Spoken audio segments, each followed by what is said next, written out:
Carilla, please, please, be careful. What's the matter with you? My beloved husband's ashes are in there. No, wait, this one's got hard candy. Goodbye, Blanche's bed. Boy, if beds could talk. That one would have laryngitis. I can't believe it. I mean, we've spent so many wonderful years in this house, and now we're moving. Hey, you kids, get away from that. They want to see the bed. Nights it has known, the loves it has seen. There have been so many doctors, lawyers. Indian chiefs. What? You know, doctor, lawyer, Indian chief, rich man, poor man, beggar man, thief. Actually, not an Indian chief, but an Indian rights activist.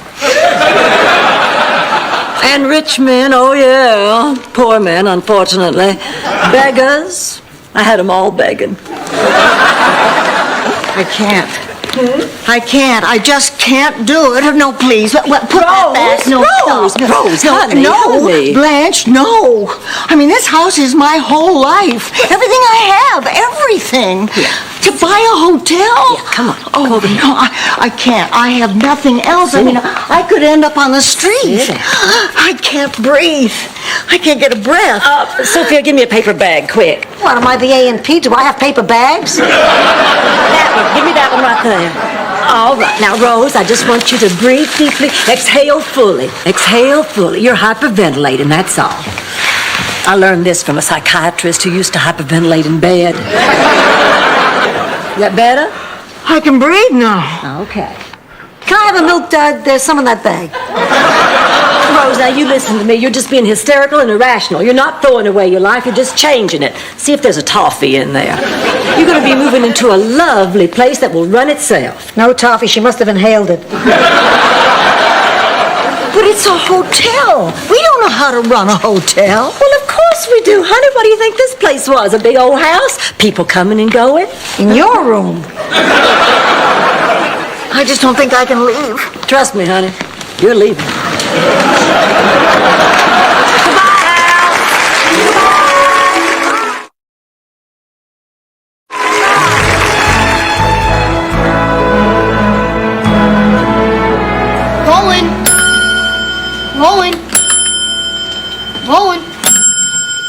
Rolling. Oliver, please, I'm trying to work.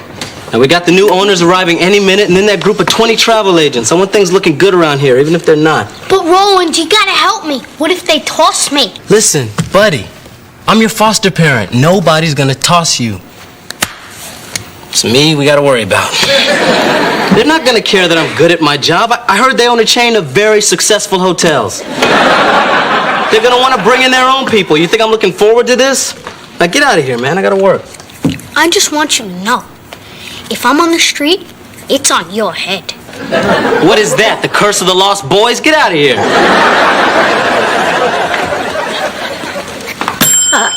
We're here. Well, I'm terribly sorry, ladies. I can only offer you one night. I've got a convention coming in tomorrow. Do you have any idea who we are? The Pointer Sisters. I don't care. I've only got one night. We are the new owners. Of what? This place. And welcome. Welcome. You know, I was just saying to someone how much I was looking forward to meeting you, and look at you. I mean, they told me the new owners were gorgeous, but I had no... Welcome. Yeah. Let me see the manager. Well, you're looking at him. Well, then let me see the director. How do you do? Then let me see whoever the guy is that runs the place. Why do I get the feeling that you've never been in the hotel business before? Ma'am, have you spent much time in hotels? Oh!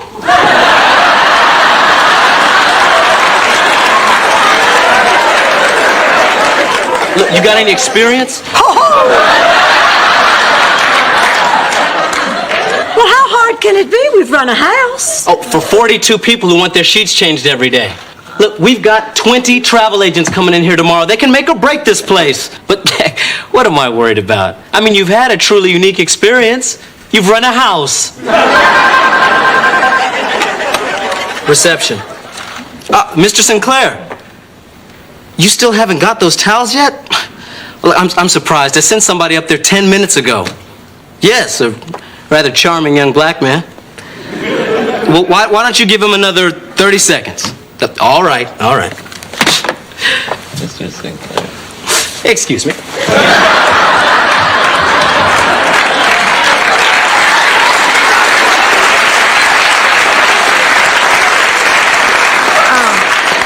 All right, let's start. Now, Sophia, you go talk to the kitchen staff.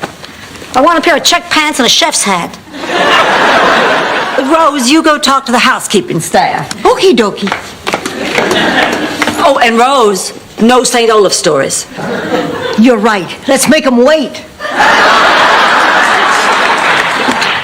Hi, I'm Oliver. Well, hello, Oliver. I'm Blanche Devereaux, the new owner. What are you doing with our towels? I'm delivering them to the rooms. You're delivering them? What do you mean? Do you work here or stay here? Both. Where's your mama? Actually, she split.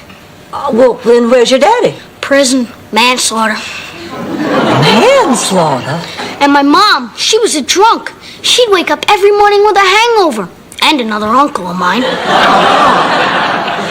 I'm throwing myself at your mercy, ma'am. Please let me stay. Honey, I'm sorry, but that's out of the question. My life is in your hands. I go to school. I do good work. Well, no, I'm sorry, but no. I guess I was wrong. I was hoping a woman as young as you could relate to my problem. Well... Allow me, ma'am. Oh. Reception. Yes, she is. Okay. There is no housekeeping staff, Blanche. A lady named Sophia wants you immediately in the kitchen. Oh, okay, thank you. Come on, Rose. Come on. I love restaurant kitchens, don't you? Everything's so big. Big in a kitchen does not excite me, Rose. All right, that's it. Out. Everybody out of my kitchen. Wait just a minute. What's your name? Chuy Castillos. Oh, well, Chewy, this isn't your kitchen. We own this hotel. Yes. Oh, right. The old lady told me that one. Look, I'm the chef here, and everything you've heard about angry Mexican chefs is true. So run from me as fast as your legs will take you. How do you like this so far? You heard me. I said get out of my kitchen. Hey, hold it. I run the kitchen. I'm the boss. You're the boss? Ha! I've broken piñatas bigger than you.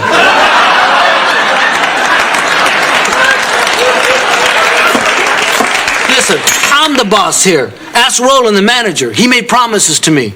And when one man makes another man promises, well, it can go one of two ways. But the thing is, I've been here over a month and I've been building up the business. I make some of the finest Mexican dishes around. Forget it. From now on, we cook Italian. The only way you're making a pizza in here is if you put beans and jalapenos on top and call it nachos. I'm in charge here, and I say we cook Italian. And I say, I quit. Wait. I don't have to cook Italian.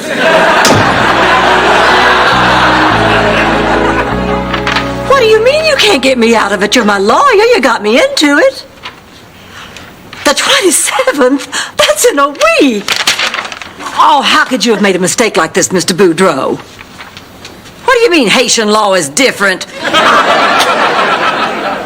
I just can't believe this. The profits weren't real. No, the owners fired everybody. They just kept me, Chewy, and a part-time maid, so on paper, it looked like they were making a profit. They spruced the place up, they made it look really good, that way they could sell it.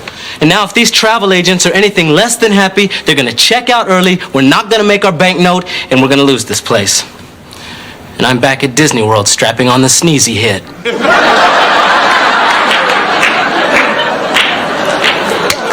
God, now I have to go and break the news to the girls.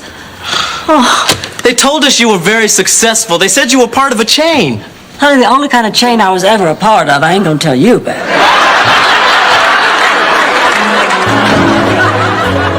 This should be a piece of cannoli. I used to cater the funerals in Sicily. Of course, it wasn't that difficult. A couple of days before you get tipped off, you start cooking. Girls. Oh, I'll just come back later. No, come on in, Blanche. We're making sauce. Well, we have a little problem here. See, except for Roland and that little boy and one part-time maid, we're the only ones here. So we'll hire. Well, we can't. We don't have the money. What do you mean? She means we're up the creek. Mahula. Bust. We have a dog here. Where?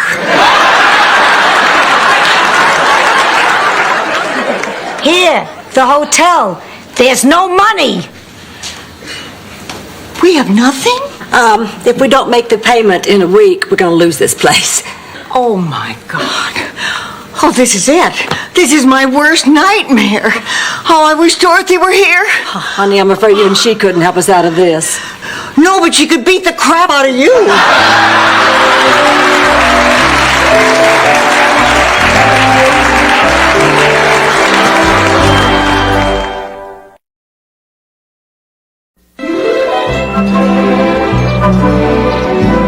You said, let's buy a hotel, girls.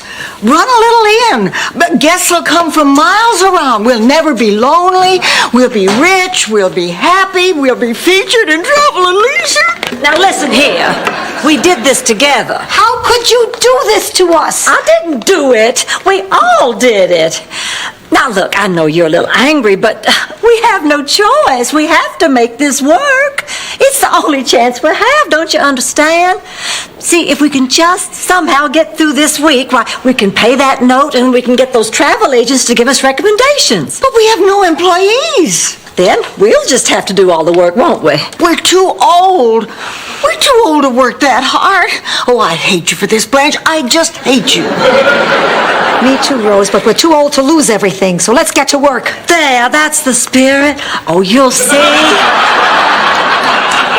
We'll all band together. We'll be just like the Three Musketeers. By the end of this week, you're going to say, thank God for Blanche Devereaux. This was her wonderful idea. Blanche Devereaux delivered us into this land of glory. Maybe we don't need Dorothy. Maybe the two of us can beat the crap out of her.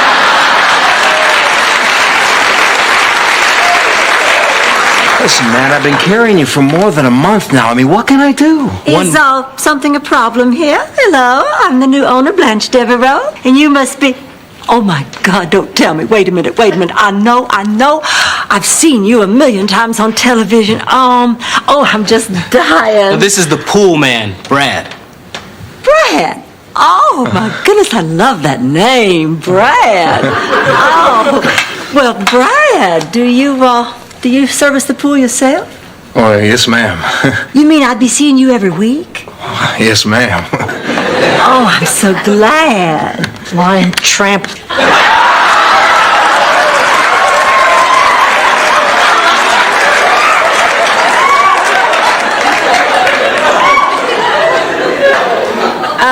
Now, where were we? Well, there's just this small problem about... With the payment. Yeah. Oh, I know. Well, you see, the funds haven't been transferred from the escrow account into the non-escrow account. And, well, the account being Swiss. Well, you're a pool man. You probably know all about international banking. Well, just a little bit. Slut.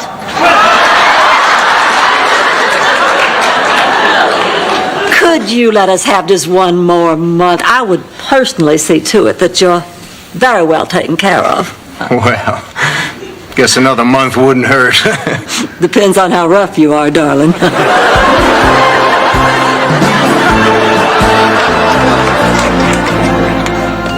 That travel agent said this tastes funny. Same one who complained about the salad? Right.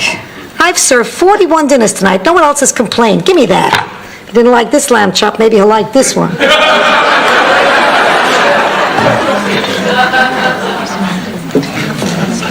I'm the chef. I cannot tell you how embarrassed I am that our new waitress served you that lamb chop. I'm so very, very sorry. Well, it was slightly dry, and of course the center should have been pink. Dry pink, please. The cat spit it on the floor and went to the fountain blue. But the other one wasn't so terrible. It just didn't have the je ne sais quoi. The croix. I know, missing completely.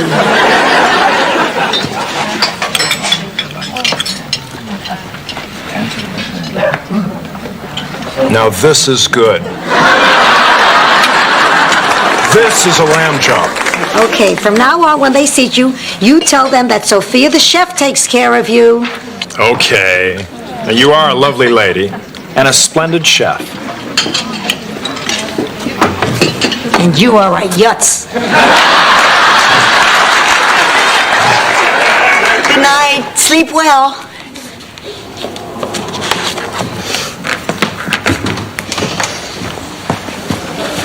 Where's the safe? Oh, my. Aren't you warm in that? We wore those in Minnesota only on the coldest days. Where's the safe? Oh, you want to put your gun in the safe, of course. It would never fit in those small room safes we have. The safe! Well, I don't know where the safe is. I'll have to call our manager, Roland. No. Oh, that's okay. He won't mind. Roland, I'm sorry to wake you, but we have a guest here who wants to put something in the safe, and I don't know where the safe is, silly me. Oh, okay. Thanks so much. It'll just be a few minutes. Could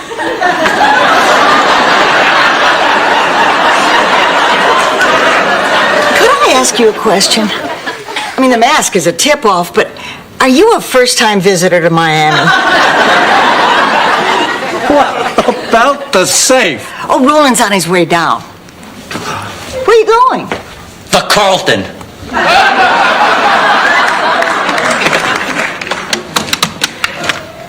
Hello? There's a male Caucasian, 6 feet tall, about 175 pounds, probably mid-30s. He's wearing a ski mask, brown eyes, prominent Adam's apple. He's carrying a .357 Magnum. And he's on his way to the Carlton Hotel. Who am I? Just a citizen who isn't quite as stupid as everybody thinks she is.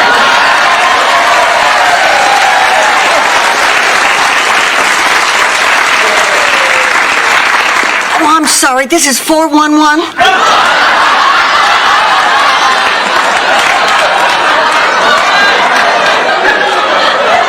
Well, could you give me the number for 911?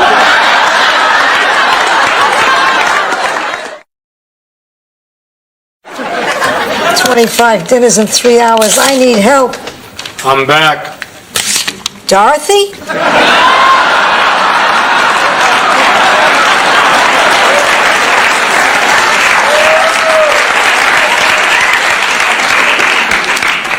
Oh, it's you, Munchie. The name's Chewy. Munchie was just a nickname. Well, what do you want? I want my job back. Look, I'm going through a messy divorce, and my ex-wife got everything. The house, the savings. You're breaking my heart. Come on, please. I'm tired of sleeping in the car. Well, sleeping in it's not that bad. It's entertaining. It's impossible. You're gonna have to do better than that. Well, I don't know how to say this, but I'm attracted to you.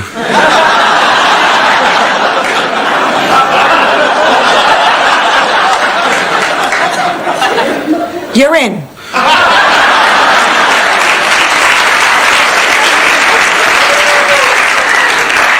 We can give you your old salary in a room.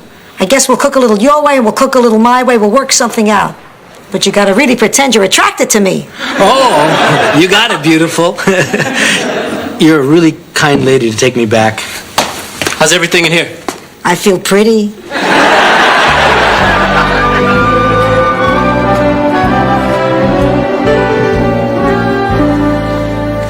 Oh, God, I'm bushed.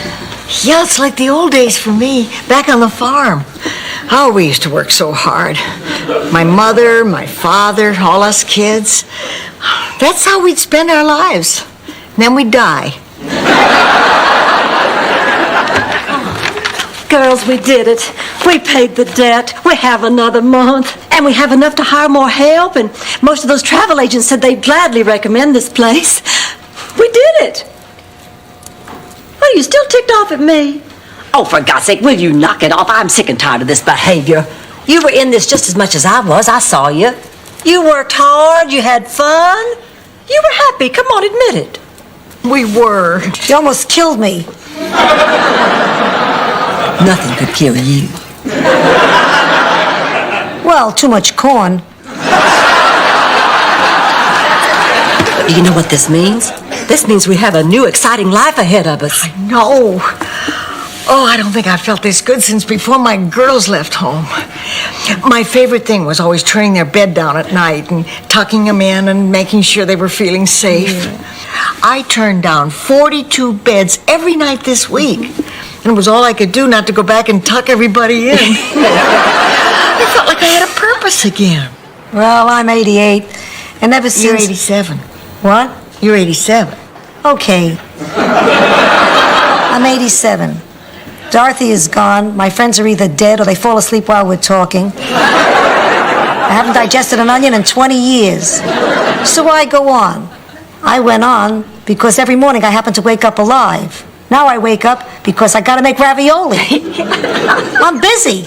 I got stuff. Yeah, that's it. We all got stuff now, new stuff. I'm just so excited running this place. You know, when we start to advertise, maybe we can use my picture like Leona Helmsley did. Leona Helmsley used your picture? But girls, isn't this just the best? Yes. Yeah. Hey, to happiness. To life. To us. Yeah.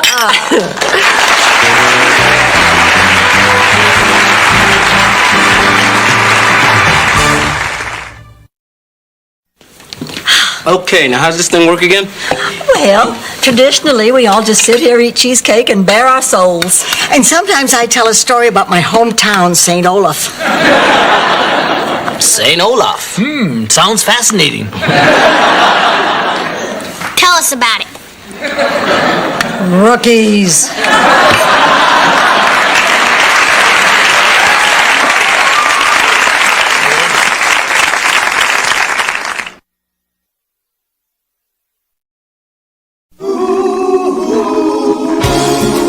Thank you for being a friend. Driving down the road and back again.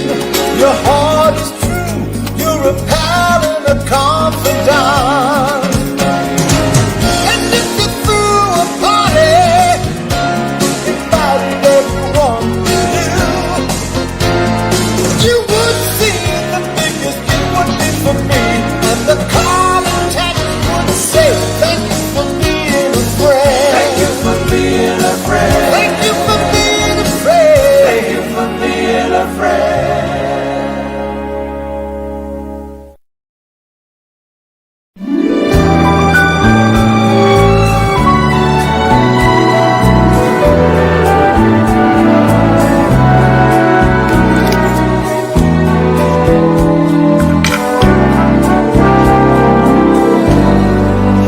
Congratulate me, Sophia. I finally finished that jigsaw puzzle. Big deal. It took you 6 months. On the box, it said 2 to 4 years.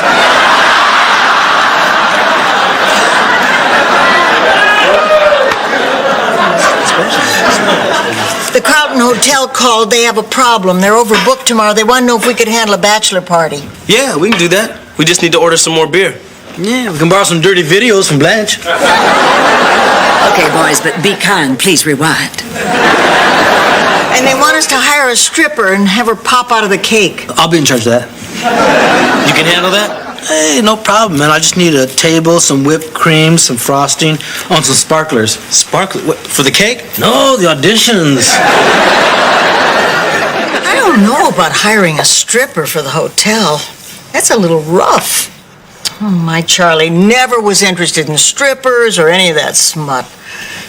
I guess growing up in the country on a cattle ranch gave him a different idea of what constituted a good time. He was more into nice, quiet dinners at home, huh? No, leather. What can be keeping Stan's attorney? And I still can't imagine why he wants to come over here to talk to us. Well, if I know that cheap ex-son-in-law of mine, there's only one thing he could want. What? His toupee back. If the man wants to take me on a fishing trip, I keep what I catch. Why would he send a lawyer? I owe him a little money. You owe Stan money for what? Neck job. You had your neck done? Yeah, I got tired of people saying, my, what an unusual scarf. Now look, when Stan's attorney gets here, I'll do the talking. Well, why should you do the talking? I'm not stupid. I know how to talk to a lawyer. Hi, I'm Herb Jenkins, Stan's attorney. Oh, yes, my liege.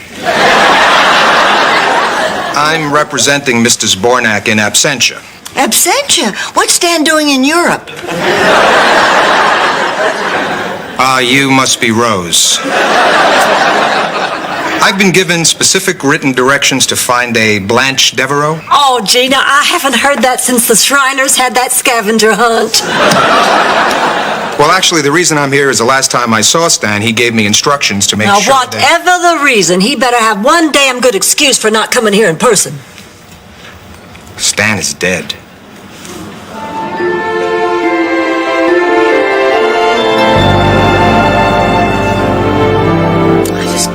Can't believe Stan is dead.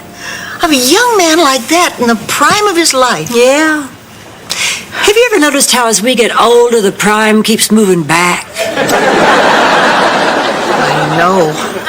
My father was just 85 when he died. A baby. I still remember his last words. Oh, honey, what were they? Okay, for the last time, no more screwing around, Rose. Get this thing off me.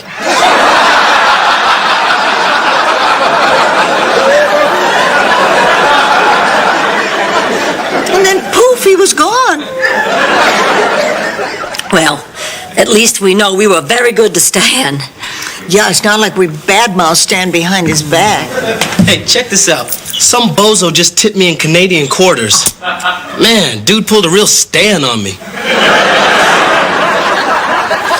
So, how are we going to tell Sophia? We'll break it to her gently tonight just before we put her to bed. Guess who I just ran into? Not Stan, he's dead.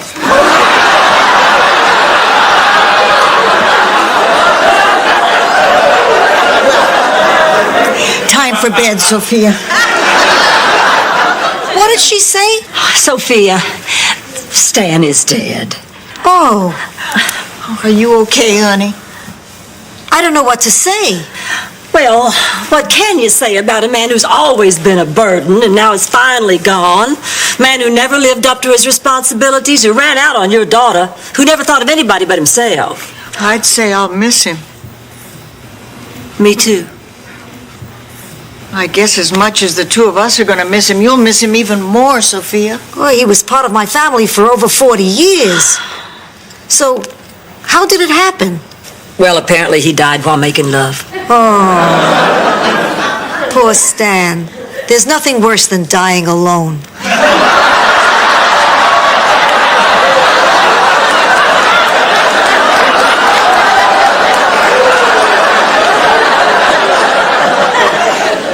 At least we know he went quickly.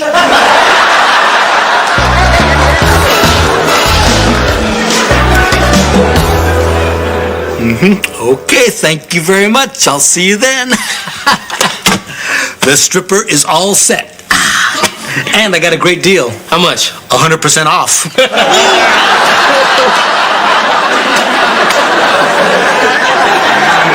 Stripper? No. I've had second thoughts about that. Yeah, I can't stop thinking about her either. Look, I am hardly a prude, but if a man loves a woman, why would he want to spend the night before he gets married looking at someone else? Last gas before the freeway? Well, I think it's wrong. Oh, come on, Rose. Everybody needs a little fantasy now and then to help them get through the day. When I attract a man, it's because of my brains. Now you see there?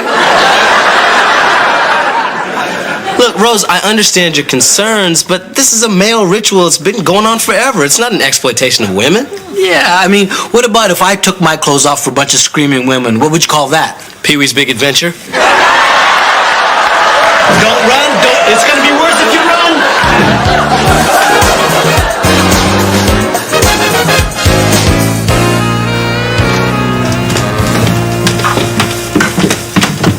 Well, here you are, Sophia. Honey, are you all right? I'm fine. They're picking us up for the funeral in 20 minutes. Now, wasn't that something of Stanley ordering a limousine for us? I mean, and hadn't it put in the will and all? Oh, Well, he must have really loved us. yeah. Gee, I'd love to know what else was in that will. I mean, he must be worth... Oh, $1 million, $1.5 million easy. And he didn't have a friend in the world. Oh, my God, I'm rich. You? What makes you think he left you anything? I was his favorite. Well, he was in love with me for years. Oh, he was not. Oh, he most certainly was. All men are, but bald men especially.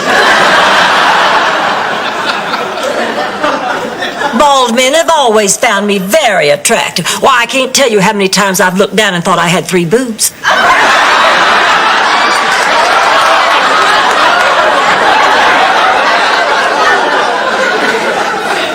All right, you two, that's enough. We're talking about a man who died here. Sophia's right. I don't care about Stan's will. I just wish he was still here to talk to. Yeah, me too. Well, We'd better be on our way. yeah. You coming, Sophia? Give me a minute. All right, we'll be waiting for you, hon. Okay, Lord, this is the deal. Please let Stanley into heaven. Yeah, I know it'll ruin it for everyone else. But the truth is, he deserves it. He's always done his best. Hi, it's me, Stan. Not now, Yutz, I'm praying.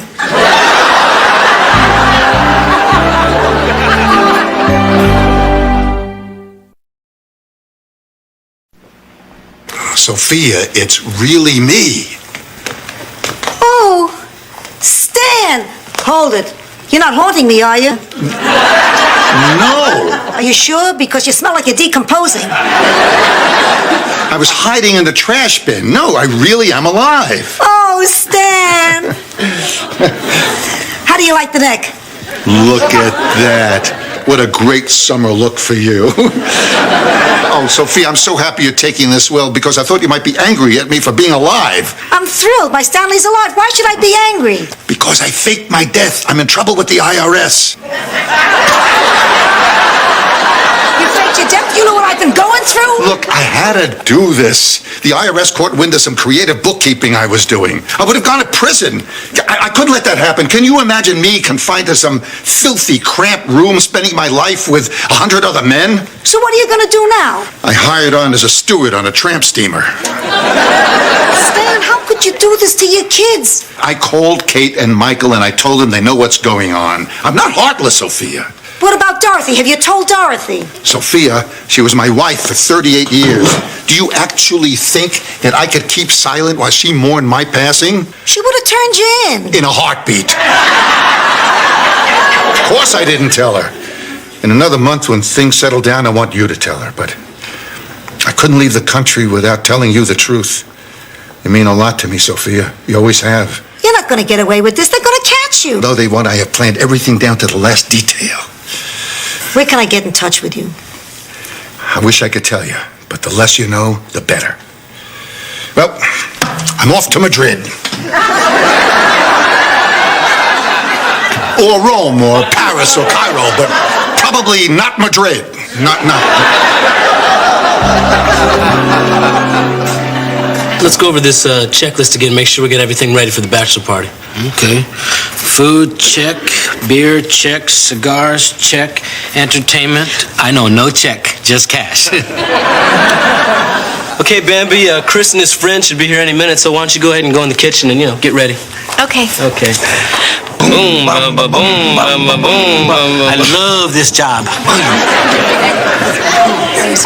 Can I help you, ladies? I hope so, sweet cheeks. We're here for my friend Chris's bachelorette party.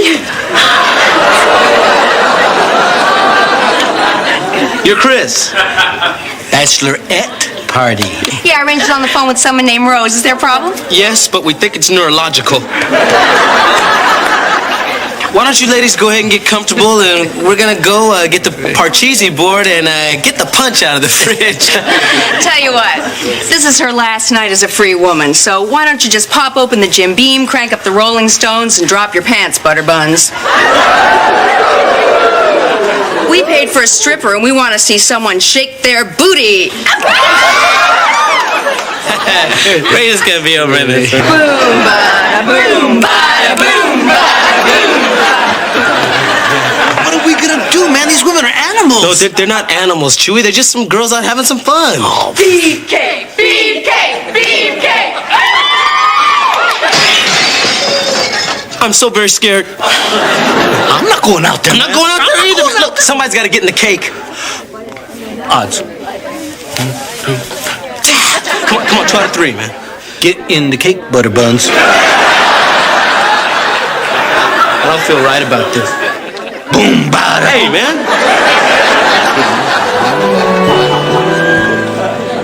Wow, would you look at the size of this crowd that showed up for Stan's funeral?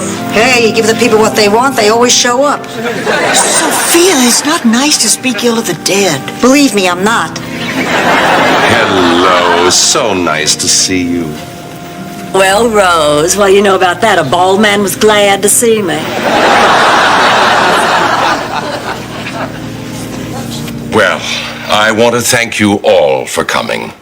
Stanley Zabornak meant a great deal to all of us. But before I bring a few of his friends up here to honor him, I'd like to show you a few minutes of a videotape that Stan himself made just weeks before his tragic and unexpected death.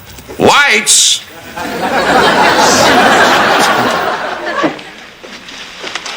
Hi, it's me, Ghost Stan. Boo! No, I'm kidding. It's regular Stan. And this is just a little something I put together to show at my own funeral someday. I want to thank you all for turning out to bid me farewell today, and to honor you, I've written a special poem called What My Friends Mean to Me. My friends sure mean a lot to me. Yes, a lot they mean indeed. Live from Miami, it's the International Bikini Fest, where we'll show you more, or should I say less, of the latest Lights! Lights! He taped over it. He taped over his own funeral message. Well, I guess I should screen these before I... Well, we certainly got the gist. And now I'd like to invite some of Stan's closest friends up here to say a few words about him. Attractive, intelligent, sexy. These are just a few of the words Stan used to describe me.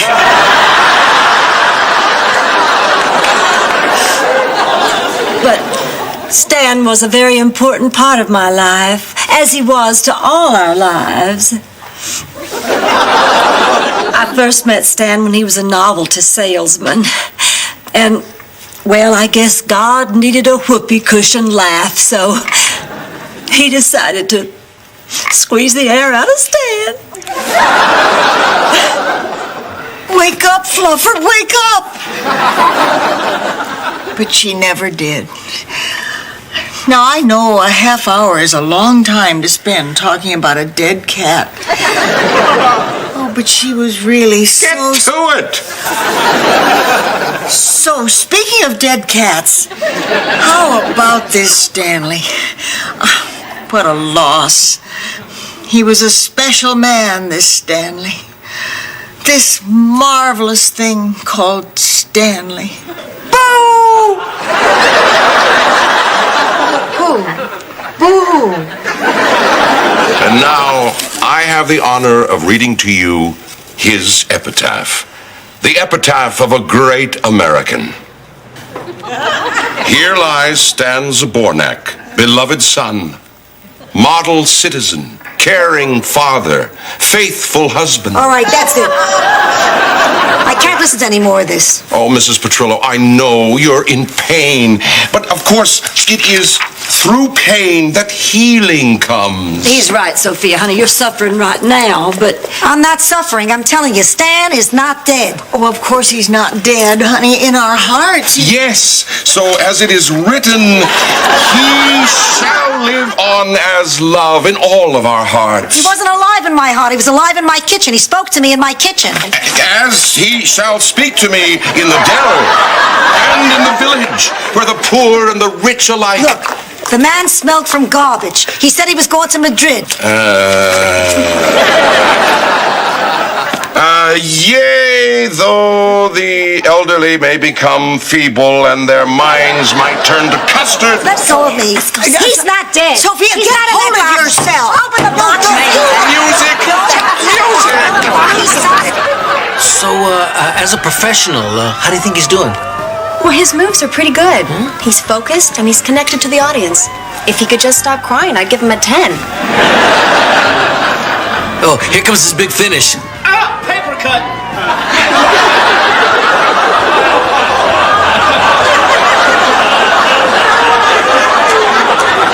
Really gotta hand it to Roland. He's handled this thing with a lot of dignity. Hey, all right, the show's over. Topaz has left the building. Topaz? Yeah, man, they gave me a stage name. I feel so cheap. Come on, man. I thought you did great. Those women really got their money's worth. You saved the day, man. No, I feel horrible. It's awful, man. I mean, they acted like they'd never seen a man before. They were treating me just like I was a Piece of meat? Yeah. That's how I felt the first time I stripped at a bachelor party. But you get over it. Wow. Well, when I'm working, I just try to keep my mind on other things, like the crisis in the Middle East or the economy or nuclear proliferation. Of course, I don't smile a lot when I strip. Yeah. You know when I was the most humiliated? When they started stuffing money down my pants. You know what's even worse? Making change. Yeah.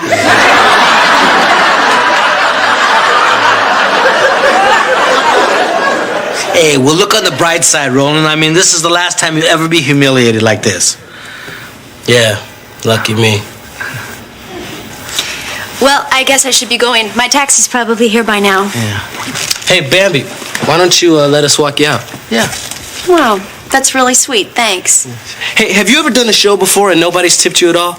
Oh, yeah. Sometimes a whole audience will pull a real Stan on you.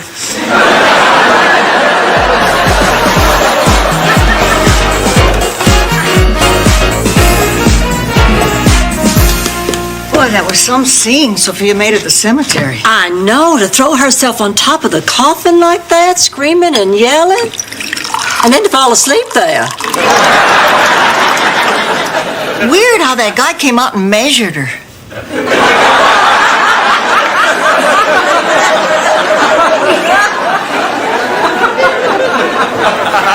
I wonder why Stanley left directions that his will be read the same day as the funeral.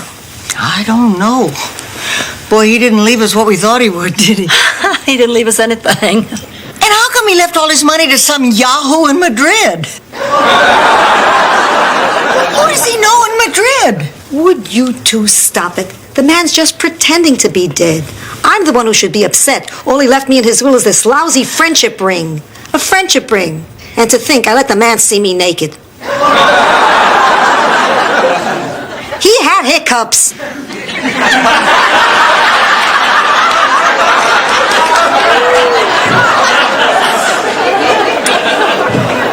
Poor thing, she's really in denial. We better go talk to her. But let's give her a minute. Stan was like a son to her. She needs time to let go. Yeah.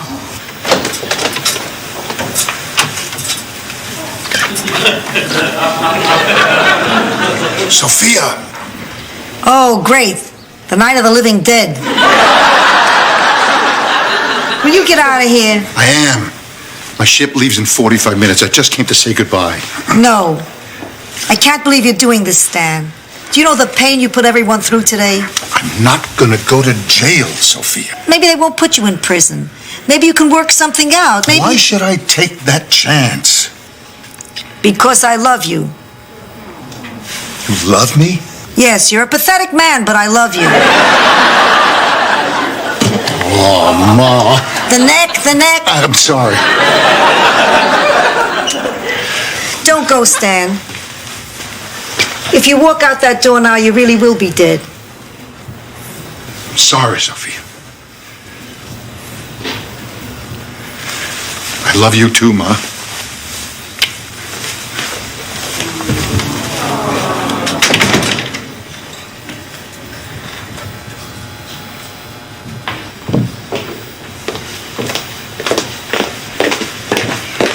It's gonna be all right, sweetheart. It's okay. It's okay. You finally understand, don't you, honey? Stan is gone. Yeah. Stan is gone.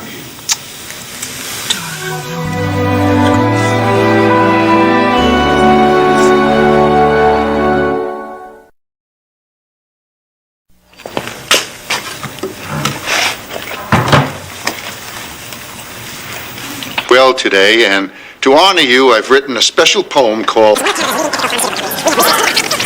What a yutz. Live from Miami, it's the International Bikini Fest.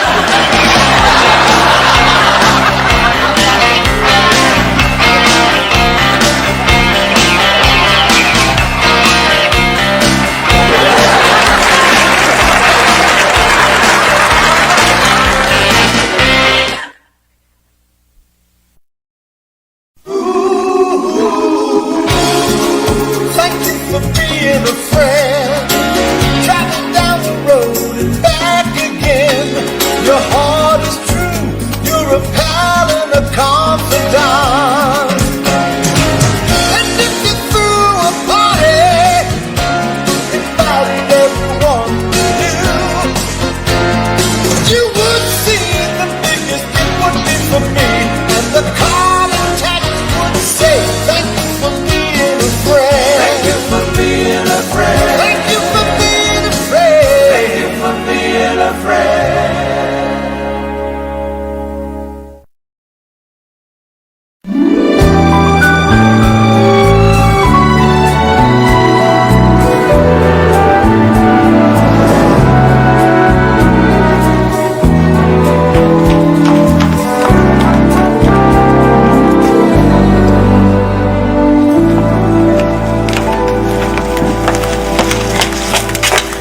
You know, I just can't believe that it took us 7 months to come up with this grand reopening party. Oh, it's going to be such a big weekend for us. Man, I'm gonna scrub that kitchen from top to bottom. It'll be so clean you'll be able to eat off the kitchen floor. No. I want to sit at a table. I want to sit at a table. Sorry, Shady Pines flashback.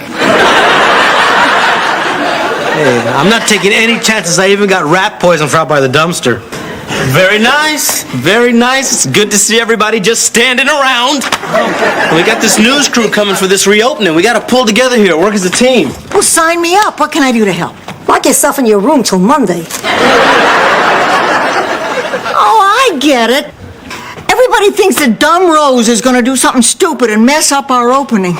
Don't think I don't know what my nickname is around here, and it really hurts. Oh, look, Gilligan has feelings. Well, what would you say if I told you that I got Gerald Davenport, Florida's most acclaimed restaurant critic, to come here tomorrow night? What would you say to little Gilligan then? Well, I'd say good work, little buddy. Oh, no, not Gerald the Finer Diner Davenport. Well, I didn't catch his middle name, but he is a restaurant critic. No, Rose, the Finer Diner's the name of his column. Davenport, I hate that little runt. He gave me the worst review of my life. What'd he say? Well, he said my cooking was banal. And when I looked it up, boy, was I mad. Well, I'm sorry, Chewy. I would never have invited the man here if I had known. Hey, don't sweat it. You know, some guys get real macho about these things, but hey, I'm over it. If he thinks my salads are banal, then my salads are banal. Who cares? Yeah, you know, I always did think the salads around here were kind of plain. I'll cut you, man. Oh,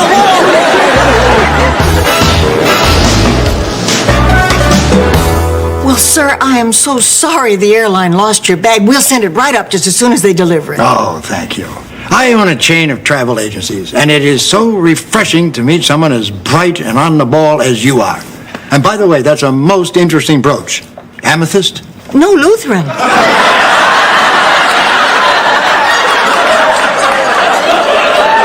Of course, the pin has no religious significance.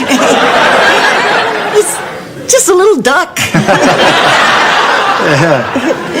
Oh, yes, well, it's right up those stairs. Thank you. Man, I'm really nervous about this food critic coming here. Oh, we all are, Chewy. Look at Sophia. She's a basket case.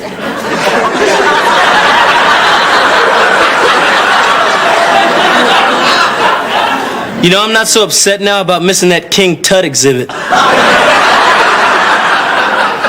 Chewy, that negative review was a long time ago. He's written 1,000 cents, probably didn't even remember you.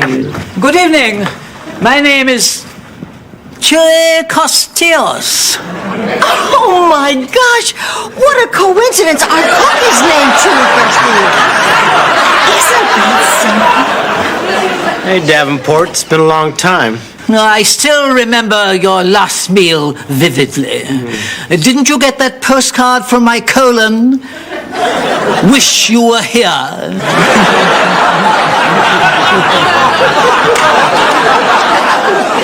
Well, I think you'll be very surprised by the meal I have prepared for you tonight. Does it involve food, or will I be making another run for the border?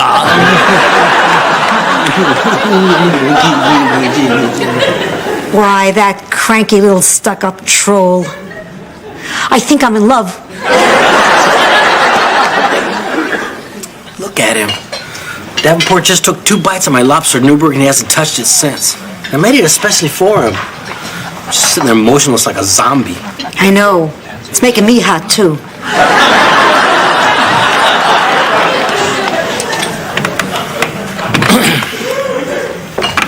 Well, Mr. Davenport, how's that lobster Newburg tonight? Mr. Davenport? Hello? Hello, Mr.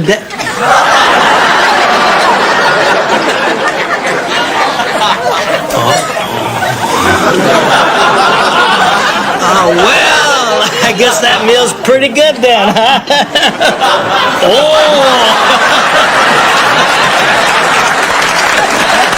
Thank you, sir. You're too kind. Well, you enjoy your meal. I'm just going to go back here.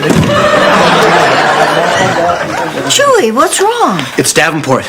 He's gone. Gone where? You know, to a better place. Where? The Fontainebleau. He's trying to tell you the guy is dead, you moron. Dad, how can that be? He was fine 5 minutes ago. Look, I took his pulse. It's not too tough to count up to 0. Why is it all the cute guys are either married or dead? But we can't let this ruin the grand opening for the other guests. We've got to get the body out of there before someone notices it. Sophia, you create a diversion for the other guests. Like what? I don't know. Tell them there are topless volleyball players on the beach. Got it.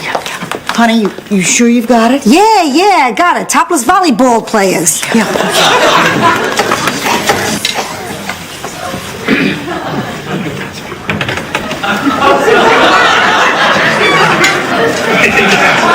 Hey, look, out on the beach, a dead body. No.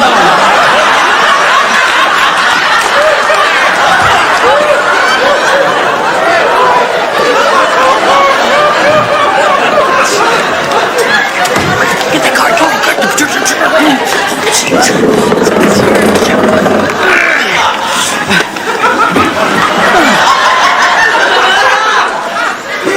Oh, real smooth, Sophia. Look at that body! Hey, what's going on in the dining room? Mr. Davenport, are you all right? He's dead. Oh, my God! Oh, man! I didn't want to touch a dead guy. I don't want to touch the unliving. Get hold of yourself, Roland. Yeah, but it's a dead dude, and he's touching our stuff. A man has died here. Now, I think we should have a moment of silence to honor our fellow human being. Yeah, Don't you? Yeah.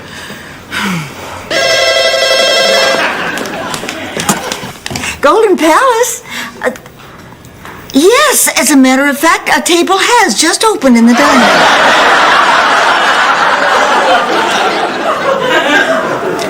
Well, at least I never call your food banal again. Hey, look, I want you to really know I had nothing to do with this. There's nothing wrong with my lobster Newburg. I make it the way I always make it. Look. Cream, sherry, rat poison. Oh, my God. It was a mistake. It looks just like cornstarch. Except where the Indian girl was, there's a rat in an electric chair. Oh, my God, I've killed a man. I killed Davenport. I must have subconsciously wanted him dead. No, Chewie, look, don't jump to conclusions, all right? Now, this is a very old man. Look, I know somebody at the coroner's office. I'm just going to run upstairs and call him. Maybe we can keep this thing quiet. And I better tell Blanche. Boy, it's sad. You work hard all your life, and for what? It's times like this that make you stop and ponder, wow, nice Rolex. Another of our owners, Rose Nyland. Rose, this is the Channel 3 news team here to cover our reopening. Now, Rose here was single-handedly responsible for getting that highly acclaimed restaurant critic, Mr. Gerald Davenport, here to the hotel. Impressive. Oh, it was nothing really. Don't mention it. Please, don't mention it. She's just being modest. Hey, I don't see Mr. Gerald Davenport around anywhere. Did he like his food? 2 bites and he was in heaven.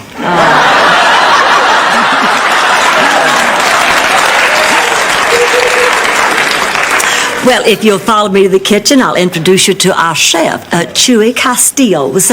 Give me 2 seconds to straighten up.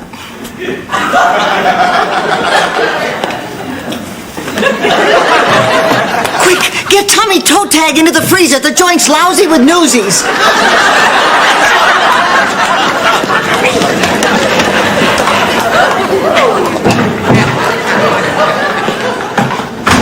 And this is our kitchen, where our chef, Chewy, prepares his culinary surprises. In the 7 months we've been here, there's been only one complaint. Well, as investigative reporters, I'm sure you wouldn't want to miss the tacky makeshift living quarters we have for our Latino employees in the back. Oh, yeah, you gotta see they got me living in squalor back here. And it'll be great on the 11 o'clock news. Dead? You mean he dropped dead just like that? Lord, why does everything happen to me? Now we've got a corpse in the freezer, a camera crew snooping around the hotel, and a travel agent whose bad recommendation could just ruin our reopening. What next? Al Tucker, health inspector.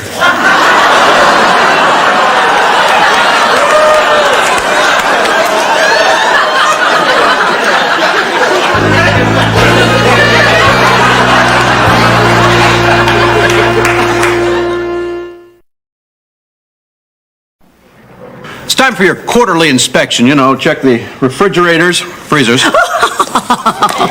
Rose, did you hear that?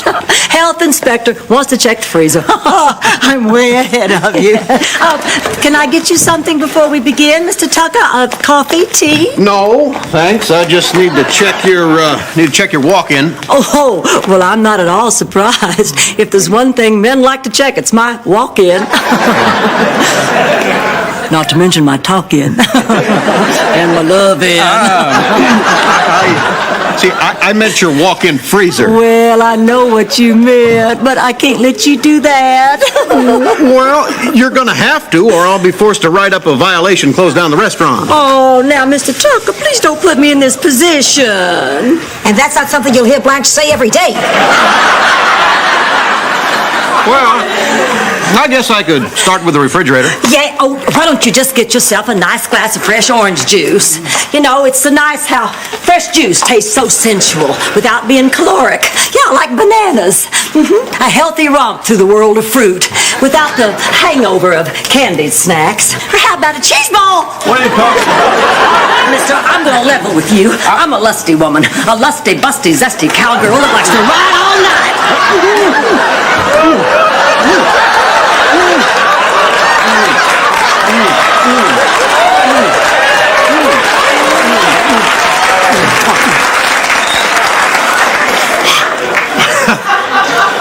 all Miss Devereaux,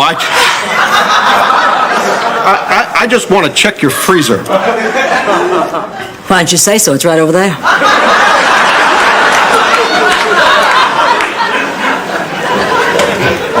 Oh, there you are. We couldn't find the workers' huts and your cook just took off somewhere. Is there something going on at this hotel? Well, I'm probably not supposed to tell you this, but Salman Rushdie is in 205.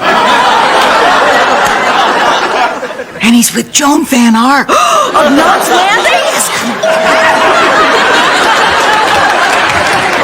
Oh, I see the airlines have dropped off my luggage. Roland, would you please take this up to my room? It'd be my pleasure, sir. Thank you. Don't have any cash on me right now. Tip you later. Don't worry about it. No problem at all. Why do I always have to carry the stiffs?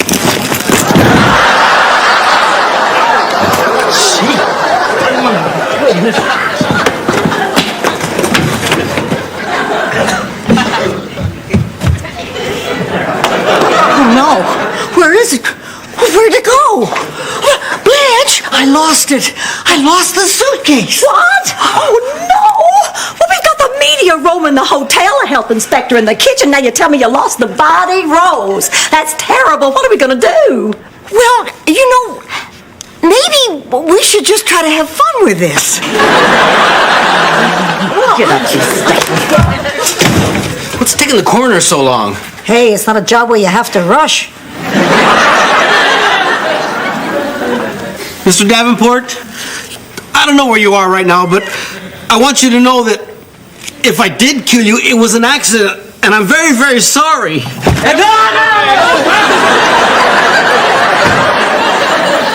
are you? Al Tucker, health inspector. Were you just in the freezer? Yeah, it passed inspection. Man, the city's getting lax, huh? Look, I have one question. What are these clothes doing in there? Clothes? Yeah. What are they doing in the freezer? Oh, sometimes they tell me to dress the lamb chops, and I don't speak the English too good.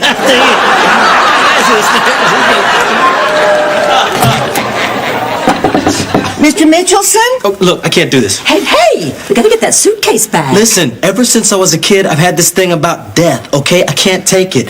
People, animals, insects. Once when I was 5, my pet hamster Marvin got out of... Roland, as much as we love a good childhood story, honey. Save it for your shrink cycle. We've got work to do. Oh, he's in the shower. Oh, that's perfect. You know how men are. They just take forever. Lathering up their strong, well-muscled arms and then letting the soap run in rivulets down over the washboard ripples of their tight, taut... Enough, Blanche. Oh, I'm back. Well, we can't go wandering around the hotel with a dead man. Well, let's wrap him in a blanket. Blanket. Good. Oh, here's one. Oh, man, this is so nasty. This is nasty. Here. Oh, it's on me. Don't you blame me now. That's Rose's fault. What do you mean, my fault? You're the one that invited Davenport to the hotel. It's still on me. Now look, I've had it with you. I don't like this either, but after all, there are times in your life when you just have to face your fears. No, wait. Is someone out there? Oh, Lord. Get on.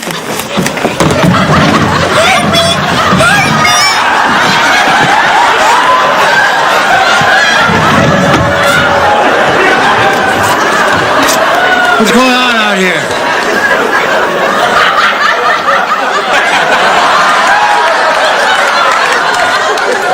Hi there, Tiger. What are you doing in my bed? Well, let's just say I'm delivering some room service. What? Oh, come on now. Isn't that what you've been after all along? I mean, oh, my, isn't that an interesting brooch? please, I don't have to have a house fall on me. Then again, who does? There's that wonderful sense of humor.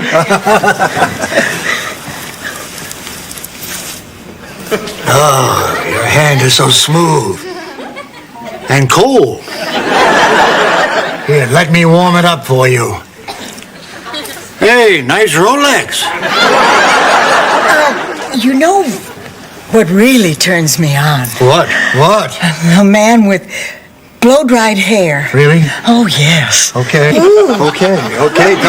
Don't move. Thank you.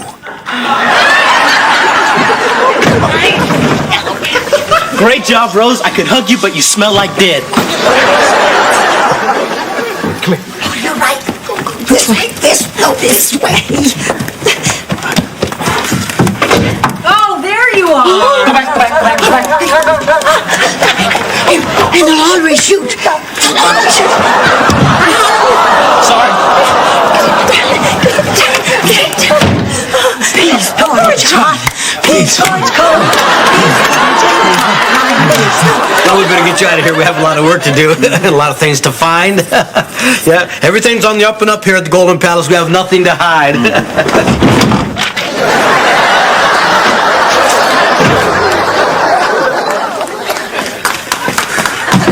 Okay, we're gonna need a diversion for the guests. Don't worry, this time I got it. Topless volleyball players out on the beach. Hey, everyone, look. Dead volleyball player in the blanket.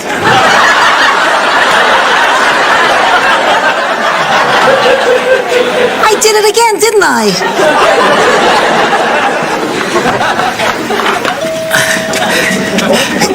Blanche! Not now. Hold it. What? I gotta rest. Okay. Wait a minute. I was a lot younger when I used to do this back in Sicily. Gotten up and walked away. Hardly. Oh, there you are. Rose! What happened to you? I not only blow-dried my hair, I put in mousse. Why'd you take my blanket? No! Oh, my God! What's going on here? I don't know, and I'm as shocked as you are. What? Listen, I think it's time we told the truth. Rose, what are you doing? No, Blanche, we can't live this lie any longer. Rose. This man here is drunk. Yeah, he's drunk. He's drunk. Pie-eyed, soused, wasted. Practically embalmed. You were doing better without me, weren't you? Now, you all know this man as noted restaurant critic Gerald Davenport, but to local bartenders, he's pure profit. Oh, I'll say. Yeah, and when he's drunk, he thinks everything tastes banal. Well, this is horrible. Well, not entirely, because it gives us here at the Golden Palace a chance to implement our new designated driver program. From now on, any of our restaurant patrons who's had too much will be safely escorted home. That's right. Excuse me, Mr. Davenport, sir. Do you think you could drive yourself home tonight? That's That's the first step, admitting you need help. Oh, That's so true. That's so true. That's so true. What's that? You want me to keep your Rolex for safekeeping? Get out of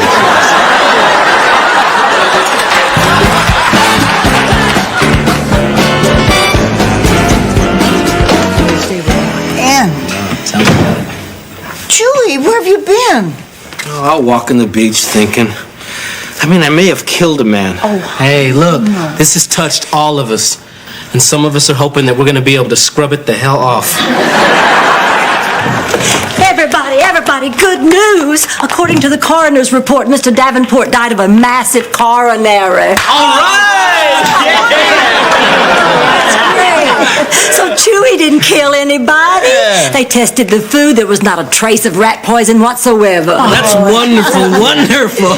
Looks like everything ended up working out okay. Oh, I'll say it did. I mean, and because of our designated driver program, Mr. Mitchelson said he's going to recommend our hotel to all his travel agents. Yeah, and the health inspector said that we passed with flying colors. Really? Yeah. I guess everybody got something out of this. You're telling me. Ask me what time it is. Ask me what time it is.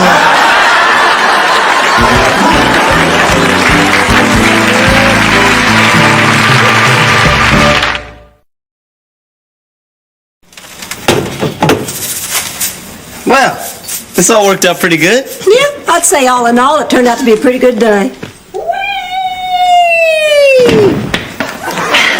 All right, Sophia, that's enough.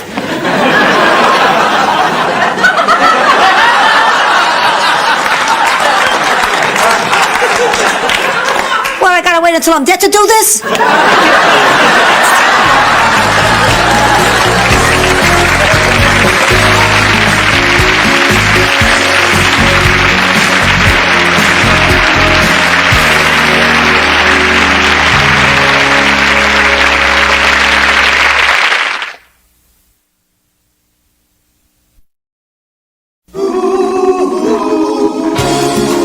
Thank you for being a friend. Travel down the road and back again. Your heart is true. You're a pal and a confidant. And if you threw a party, invited everyone you knew, you would see the biggest it would be for me. And the card attached would say, thank you for being a friend. Thank you for being a friend. Thank you for being a friend. Thank you for being a friend.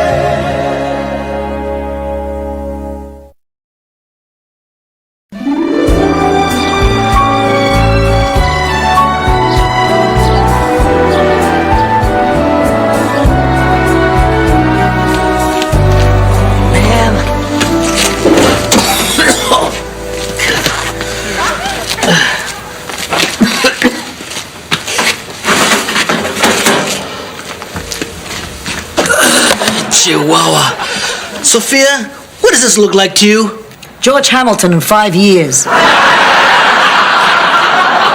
No, Sophia, I think you overcooked this. No, I didn't. Oh, really?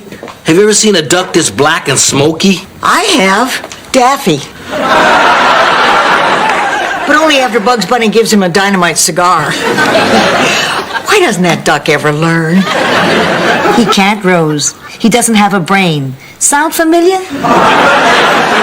Oh, I'm the dumb one? You're the one who's overcooked 3 meals today. In fact, if we had a stupid person race, I think you'd come in first. I'm sorry. Maybe the oven is broken. Oh, it is. Didn't you get the note I left inside the oven? And at the wire, it's Rose by a nose. I'm sorry, Chewy, but things have been a little tight lately. We've been putting off some of the repairs. But I have to have an oven. I explained that to Blanche. She said she'd call the repairman. You had Blanche call the oven repairman? Why is that so bad?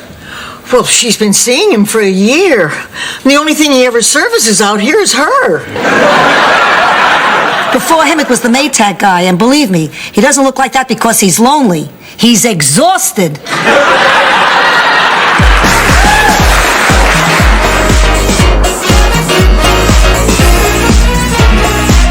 Rose, I don't know whether you want it or not, but there's another message. Miles again. Yep, 3rd time he's called today. He says he really has to talk to you. I bet that woman he's been seeing dumped him. I bet she broke his heart and reduced him to a pile of groveling rubble, wiping out every last ounce of his self-esteem. Why do you suppose Miles keeps calling? My guess is he wants to get back together. But you're not considering it. Oh, I don't know. I'm so confused. I want to make an intelligent decision. Half of me misses him terribly. Half of me wants to get on with my life. And the other half of me wants to take an axe and hitchhike around the Midwest looking for guys who look like Miles. Okay, let the evil Rose go to sleep. I want to talk to the good Rose now. Coming up.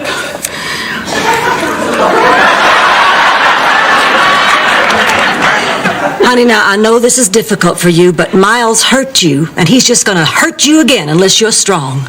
Darn it, you're right. I mean, I should stop letting Miles come and go as he pleases. But what should I do? I'll tell you what you're going to do. You're going to go out there and start dating again. Maybe you're right.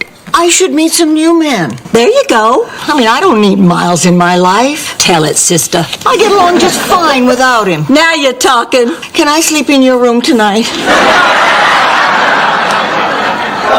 Well, it's going to be a little crowded.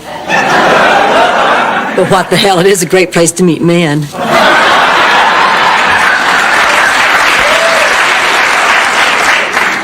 You're not finished going over the books yet? No, there's $300 I can't account for, and it's driving me crazy. Oh, well, just do what I do when my checkbook won't balance. Just take the $300 and put it in the whoopsie column. Huh? There must be something wrong with this ledger. I can't find any whoopsie column. Now, don't get sarcastic. I learned that system from a guy who owned a savings and loan. It's perfectly legal. Look, this is more than whoopsie money, Blanche. There's a pattern going on here. I think somebody's stealing. Oh, well then the thief has to be caught. I will not allow thievery in my hotel. Oh, whoever this gutter snipe is, I'll snatch him. You'd be surprised how good I am at getting people to expose themselves. Okay, well, look, I hope I'm wrong about this, but until we're sure, let's just watch what we spend, and we don't want to arouse any unnecessary suspicions, so whatever you do, don't tell anybody we got money problems. My lips are sealed. Rose, we've got money problems. You're telling me we lost another duck this morning. No, I mean there's money missing from this hotel. Now, we can't afford something like this, not with profits being as low as they have been lately. Oh, God, what do we do? Well, we have to do whatever we have to do to get more business. Oh, yeah. Did you enjoy your stay at the Golden Palace? Well, actually, no. No? You see, I came down here to visit my Aunt Edna in the hospital. She's the only family I have left, and the doctor says it doesn't look very good. When she's gone, I'll be all alone. Well, when you come back for the funeral, I hope you think of us. Blanche! I can't believe you. Well, I'm sorry, but if we keep losing money like this, we'll all be out walking the streets. Well, at least you'll have a job.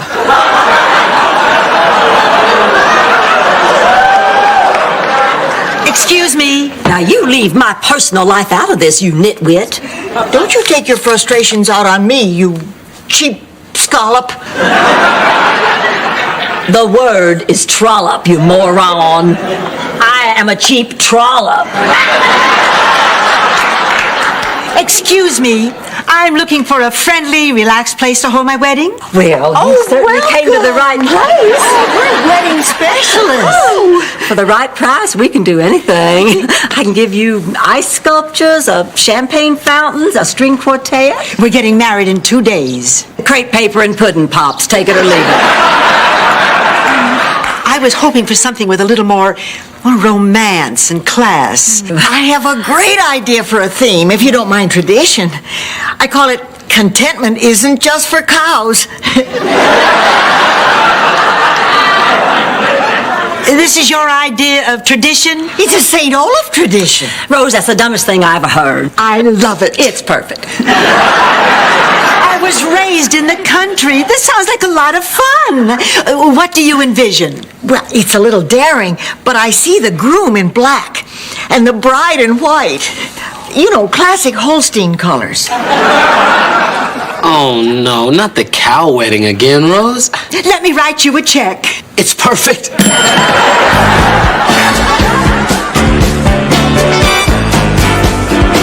There's another $200 missing. Another 200? Did you check? Yeah, even check the whoopsie column. Okay, that's it. No more stalling. We gotta find out who that thief is. It's somebody at this hotel, somebody who works here. They're probably doing something to throw us off the track. I tell you, whoever it is just playing dumb. May I help you?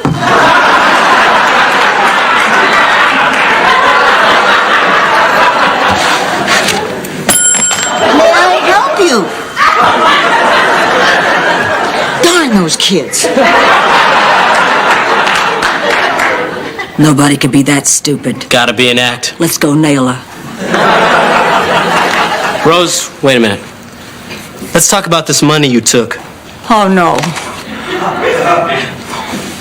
Oh, I knew I'd get caught eventually. Thank goodness it's out in the open. I don't have to hide anymore. How did Jürgen find me? Jürgen who? Jürgen Stoltven-Burgengurter. The boy I took the nickel from in the 3rd grade. He was the class magician, and he was doing this trick on me. You know, where you put a nickel in one ear and pull it out the other. Well, somehow the nickel got lost between my ears. You know, I've never been able to get that nickel off my mind. Poor Yergy. He wanted so much to be a magician. I ruined his life. We know how he feels, Rose. Well, at least now I know it's not her. Who's next? Well, how about Sophia? Sophia, don't be ridiculous. Why, she would never steal from us. Sophia's been like a mother to me for these last 8 years. Well, I wouldn't dream of accusing her. All right, you little witch, where's the money? What money? I don't know what you're talking about. Stop stalling. Don't make me get rough. I'm not talking screw. And by the way, that's a nickname, not a suggestion. Listen, Sophia, there's $500 missing from this hotel, and you had access to that money. That's right, and somebody had to take it. So you assume it was me? I'm the most honest person here. I've never done a dishonest thing in my life. Oh, yeah? Would you take a lie detector test? You can beat those things. Okay, Sophia, you don't want to talk. Perhaps you'd prefer to listen to one of Rose's St. Olaf stories. Please, Blanche, I told you, I didn't take the money. Okay, Rose, give her the Uncle Herky story and don't hold back on the talking chickens. Blanche, there are no talking chickens in the Uncle Herky story. Yeah, that's right. There's no talking chickens. There's tick-tocking chickens. Little poultry time bombs, every one of them. Emotional messes, they roam through the countryside. Stop it, Blanche! Stop it! Stop it! Oh, I knew it was you all along. It's not me. I just wanted to hear the Uncle Herky story from Rose. It sounds pretty cool. Thanks for the diversion, Chewie. It's good to know that I have at least one friend who'll stick up for me. Besides, it's obvious who took the money. Or should I say, dinero. What is she talking about? Why would I take the money? Oh, Chewie, let's face it, you're the most likely suspect. You know, this isn't the first time I've been on the receiving end of prejudice. I know, I look different. People like you take one look at a guy like me and just jump to conclusions. Boy, short guys are so insecure. So, I've made a decision. I'm getting back together again with Miles. What? Oh, don't try to talk me out of it. I've given this a lot of thought. I'm going to make him suffer a little bit. I'm going to make him plead with me. But I'm going to give in. But why? Honey, you were doing so well on your own. Oh, Blanche, I'm not doing that well. It took me 10 years to get over Charlie, and I don't have that kind of time again. I mean, maybe I am giving in, maybe I'm settling. But at my age, I can't afford to be proud. Oh, but Rose... Well, what can I tell you? I still call him up in the middle of the night just to hear the cute things he says. Don't you know what time it is? This happens again, I'm calling the police. Who the hell is this? And then, before I hang up, I always say, "You blew it big time, smart boy." And he doesn't recognize your voice? No. I talked to him through a kazoo.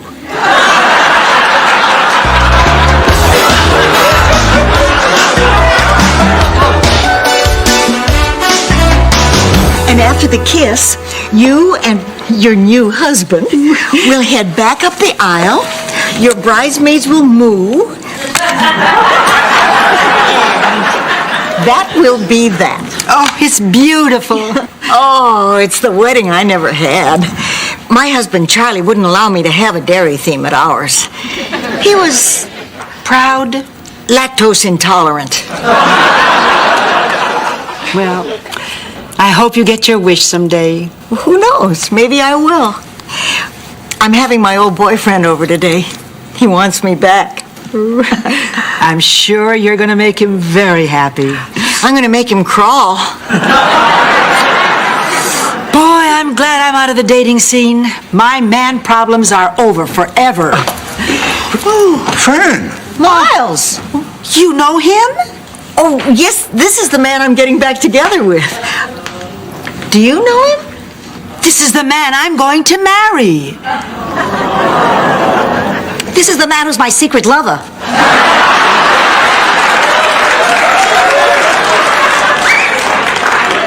Just pointing out that things could get worse.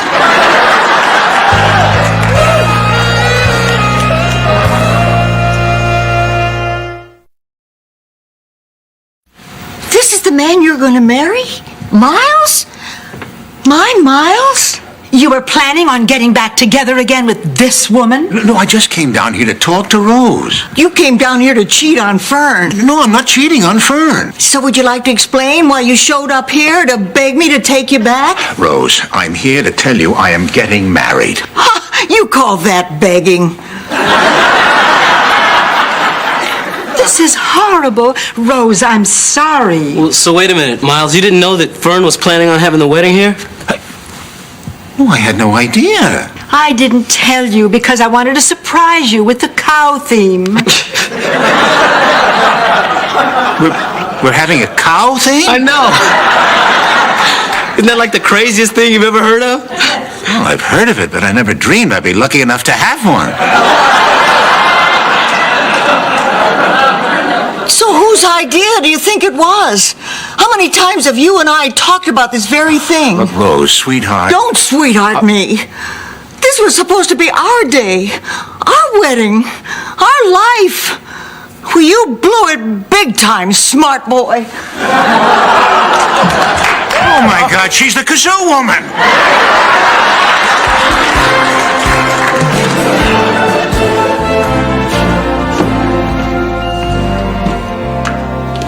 You're up late. What choice do I have? Have to go through all my cookbooks just to find a clue as to what a cow wedding might be. It's not like there's a lot written about it, you know. So what are you going to make? I don't know. What do cows eat? Grass. Hey, there's an idea. You know, I could bake some of those brownies I used to make in the 60s. Never mind. Can't sleep, Sophia? No. I'm still upset about that inquisition Blanche put me through. Stealing. She accused me of stealing. That's my purse, Sophia. Oh, Rose, there you are. Listen, I can't sleep because of this wedding. You know, the business is not that important. If you don't want to have the wedding here, let's call it off. No, it's okay. I mean, we need the business. I just feel so stupid thinking Miles was coming here to apologize. You're doing the right thing, Rose. You should always place your business first. In fact, I have a little story about that. Really? Picture it. An old Italian lady tells a story to two other old ladies and a cook. No, that's what's going on here. I gotta go further back. Never mind, Sophia. I'll work it out myself. Where's she going? I got it. Picture it. The time when dinosaurs ruled the earth. Oh, great. Now she's going to tell us one of her high school stories.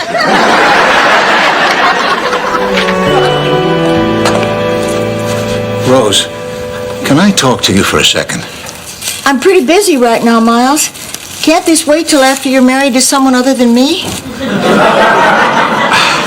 Look, Rose, I know how awkward this has been for you, but you have to believe me, Rose. I had no intention of hurting you. I'm a professional, Miles. I would never let my personal feelings for you keep me from planning the best wedding I can.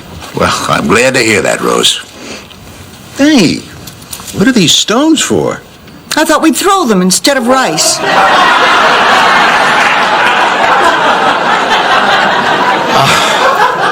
No, Rose, this is not right. I can't get married here. No, damn it, you can't do this to me. You have to get married here. Miles, don't you understand? It's not the business. It's not the money. It's me. I have to see you get married. I need to know that our relationship is over. I want to get on with my life, too. I understand.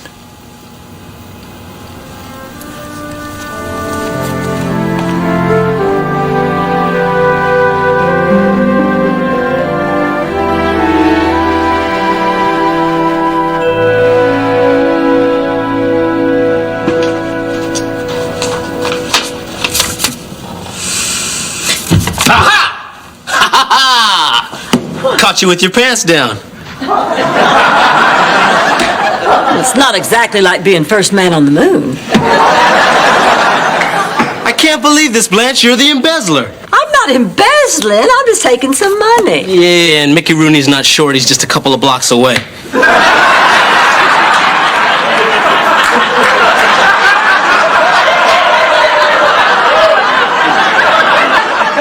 You want to tell me what you're doing? It so happens I am taking this money to hire a detective to catch the embezzler. It's you, Blanche. Taking the money is taking the money.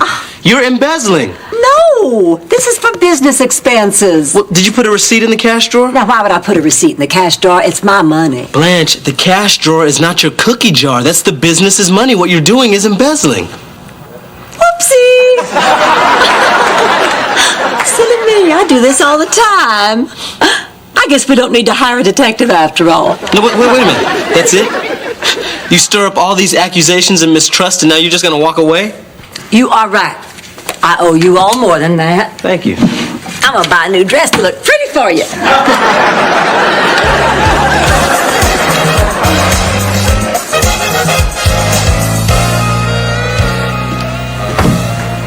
Fern, what's wrong? Everyone's waiting.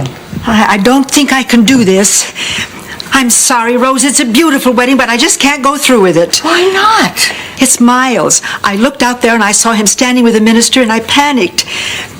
Maybe I'm making a huge mistake. Well, you are if you don't want to walk down that aisle. Oh. Miles Weber is one of the finest men I've ever met in my entire life. He's kind and sweet and giving and funny. And he loves you very much.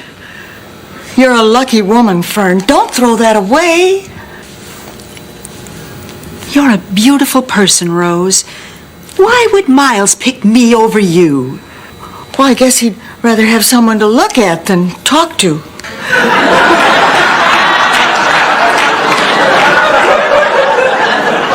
Now, come on, you get in there.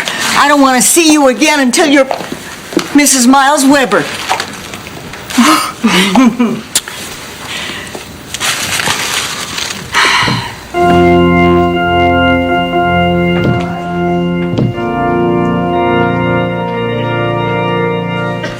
Well, the oven repairman's leaving, boy. It's not easy getting him out here on the weekends. Oh, I should have asked him to take a look at the oven while he was here. How's the wedding going? Fine. Are you okay? You're doing the right thing, honey. I want you to know that. Oh, I know. I'm happy, really. I am. Are you sure? You know me. I always cry at weddings.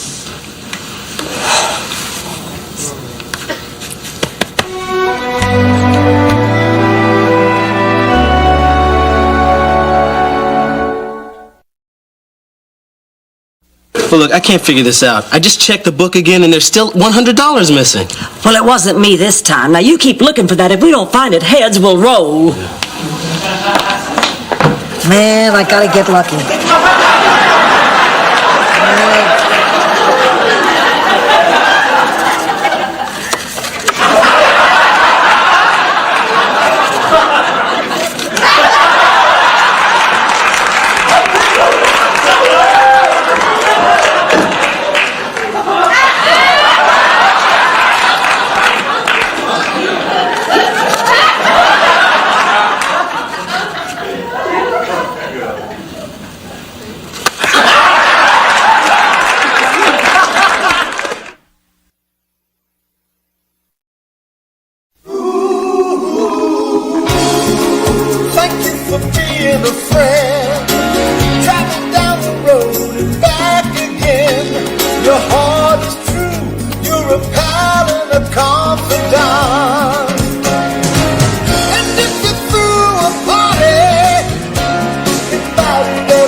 Okay, I just finished hosing out the dumpster and cleaning up the back alley. Well, thank you, Oliver. I really appreciate your pitching in like that, as long as it doesn't affect your schoolwork. Maybe I'll make you our custodian supervisor. Oh, I get it. Handing out titles instead of raises? Well, I'm not biting. The old lady said she'd make it worth my while if I did some extra work. That's right, and I wasn't kidding. Here you go. A nice new shiny quarter. Hey, thanks. Now I can call the child labor board. Oliver, I'll give you $5 later, but from now on, will you check with me before you do any extra chores? We have to watch what we spend. You know, things are a little slow around here. Good morning. What's up? Oh, I was just telling Oliver we have to do something to drum up some business. Well, I have an idea. What? I just said I have an idea. Okay, Rose, what's your idea? Well, I think in order to drum up business, we should advertise. Something like flyers. Yeah, flyers are cheap. Just print them up and put them on car windows. You know, that's how Dorothy found out about Shady Pines. My daughter put me in a home that was advertised on a flyer. Isn't that sad? You're not getting this quarterback. I'm sorry, Rose, honey, but I just don't like flyers. Well, it doesn't have to be flyers. I mean, all we really have to do is write Golden Palace on something everybody sees. What do you say, Blanche? You up for another tattoo on your butt? Blanche, I need to talk with you. Well, don't we even get a good morning, Mr. Grumpy? I'm sorry. Good morning. Oh, come on, you can do better than that. You know, I used to be grumpy like you in the morning, and then I promised myself I was going to start each day with a happy little song to be more cheery. And it works. I mean, something like Red, Red Robin or Zippity Doo-Dah. You really want to see a black man walking around the lobby singing Zippity Doo-Dah? Unbelievable. Blanche, you're working the front desk between 2 and 5 while I do inventory, right? Yeah, that's right. Okay, I'm going to take over at 3. Well, Ken McGowan, the guy who writes that syndicated column for the Times, is checking in today. He is? Yeah.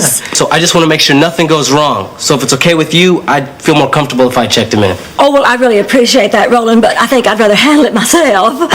Really, Blanche, why don't you let me? Well, because I think the person in charge of the hotel ought to check him in. I have an idea.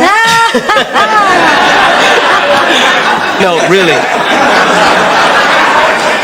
In this case, I think I should be the one... You heard my decision. Fine. This is what you want to do it. Well, thank you. Lex, don't you think that was a little rough? You know how sensitive Roland is, and we can't run this hotel without him. I know it, but sometimes Roland just takes too much for granted, and we cannot have that. Now, he's got to learn that I own this hotel. You mean we own this hotel? Yeah, we.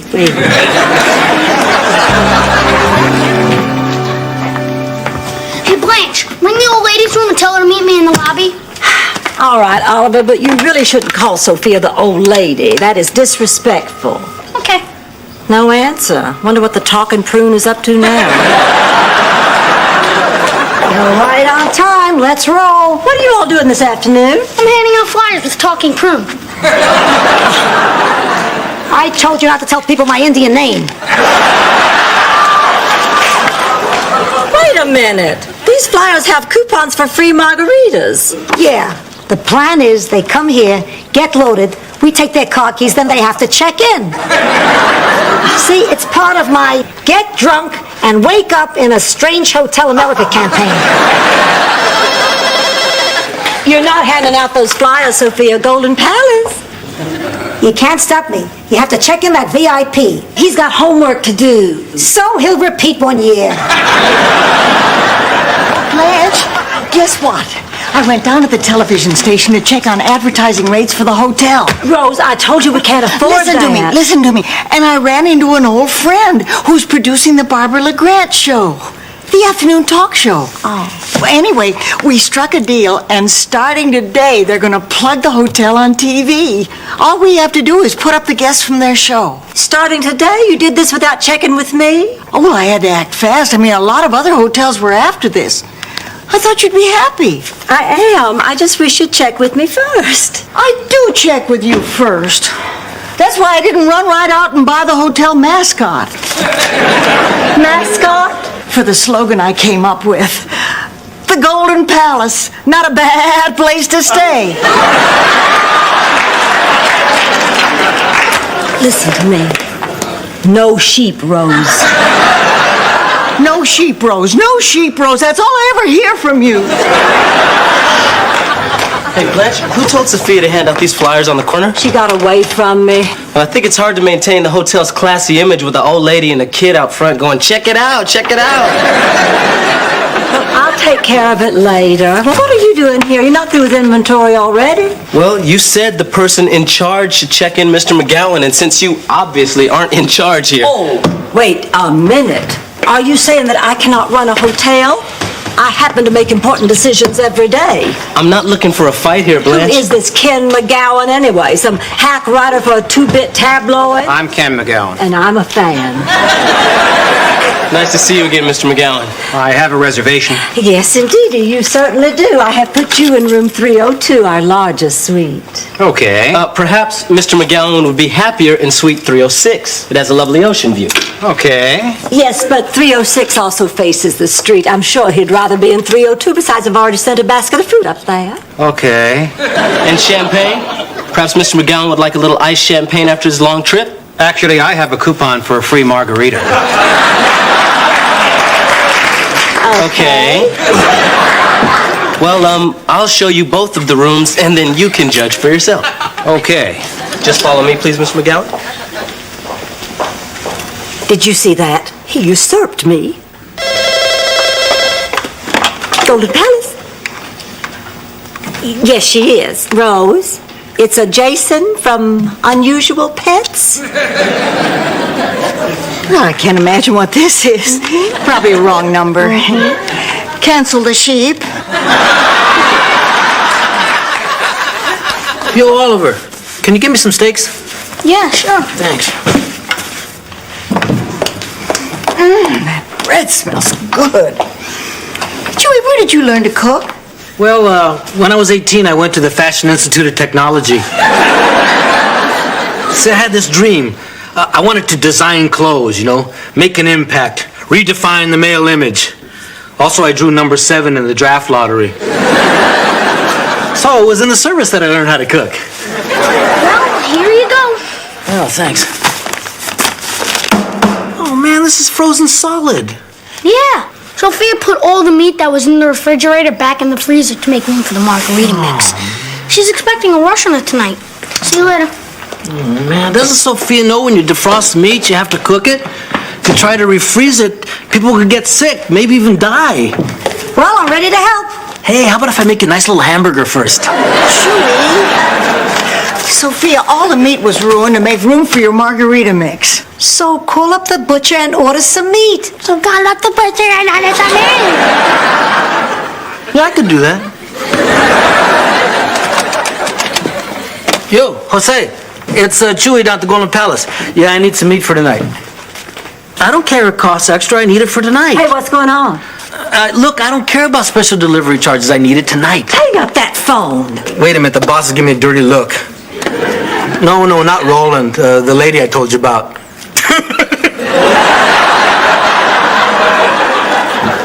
Yeah, that one. I gotta go. Chewy, I told you, anything you order for this kitchen has to be initialed by me first. Blanche, you're in here. You're supposed to be at the front desk. Roland, I'm not in a good mood right now. You tried singing Zippity Doo-Dah? There you go. Hey, what are you doing here anyway? It isn't even 4:30 yet. My shift isn't over till 5. Oh, it's almost time for our promo on TV. What promo? Oh, I got us a plug on the Barbara LeGrand show. All we have to do is put up our guests. Now, that's a great idea. That's really going to help out business. Well, Blanche didn't think so. She said I should check with her first. Yeah, me too. Me too, man. She said I had to check everything with her first. Man, just go back to the old way of doing things. Hey, that's twice you've usurped me. And if you have any other problems, Chewy, you come to me. Thrice!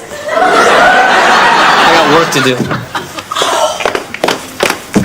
Roland, I'm talking to you. Will you please listen to me? Roland? Blanche, look.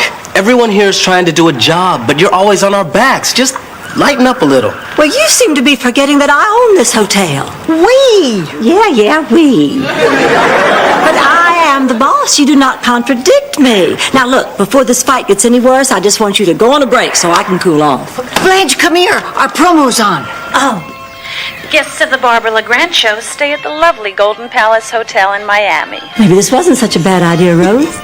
Thanks for watching, and tune in tomorrow when our topic is Men Who Kill and Are Set Free. Excuse me!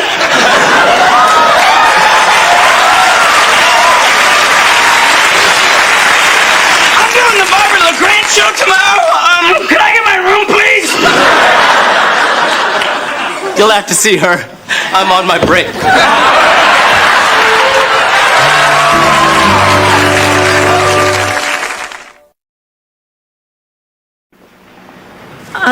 Did you say that you're doing the Barbara LeGrand show tomorrow?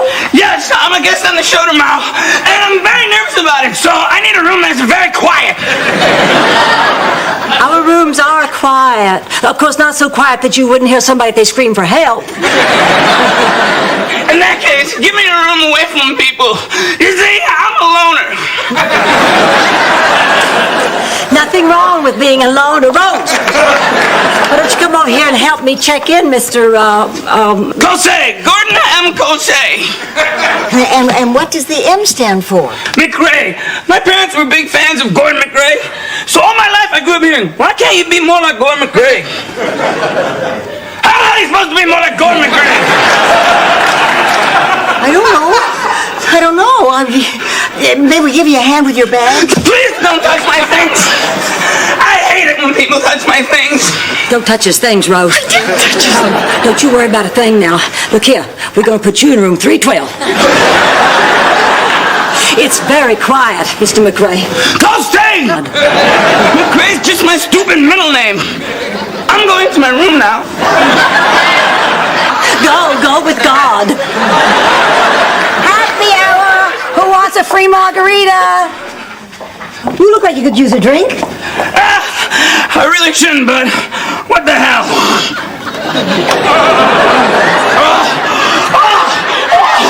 Ice headache! Ice headache! Oh, man, it hurts. I won't forget this.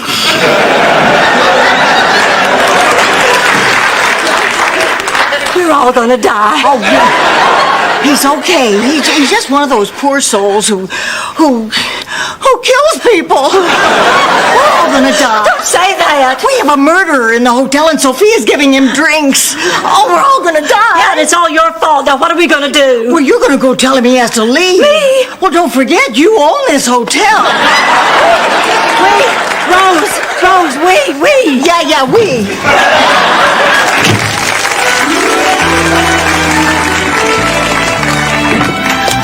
Chewie, the killer wants his steak, and he wants it right now.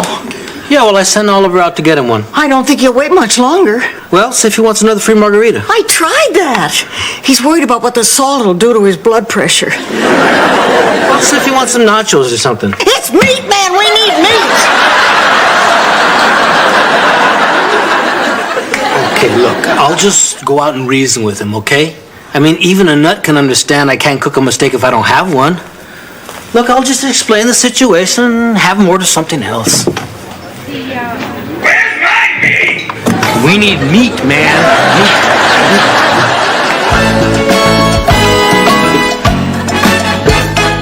I bet 3.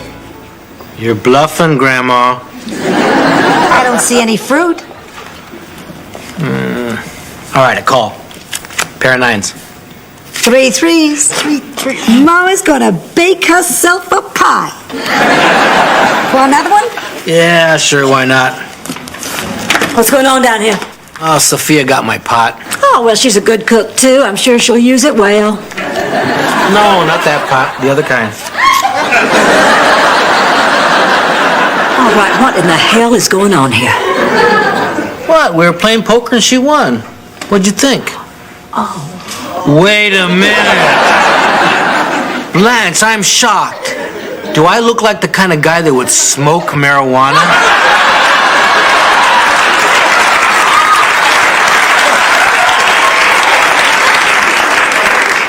Well, no.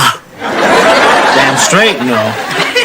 There you go. How many of those have you had?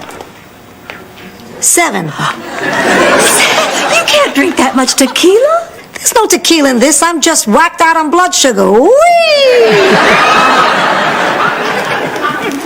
Oh, I'm so glad you're all here. I can't sleep as long as that man is in this hotel. Well, I can't sleep either, but not because I'm scared. Because I'm so mad at Roland. And I'm a little bit mad at you all, too. What did we do? Well, you're not supporting me.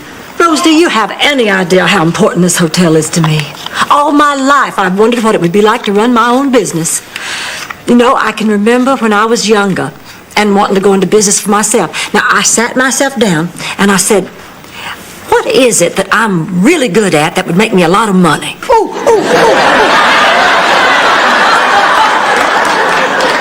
It had to be something I enjoyed doing. And something that would benefit mankind. And of course, it had to be something that was legal. Did you ever go into business, Sophia? Yeah, I ran it out of our apartment in Brooklyn. I put a sign outside that read, "See Dorothy, world's biggest baby, 25 cents. You're kidding. I've seen baby pictures of Dorothy. She wasn't that big. No, but she had a big head. So I got a couple of salamis, put a pair of baby shoes on them, and stuck them in her PJs. She looked like she was about 4 feet long. Charlie and I were going to start a business once. We'd been on a trip to Washington, D.C., and we poured every dollar we had into getting the rights to run the gift shop at the White House.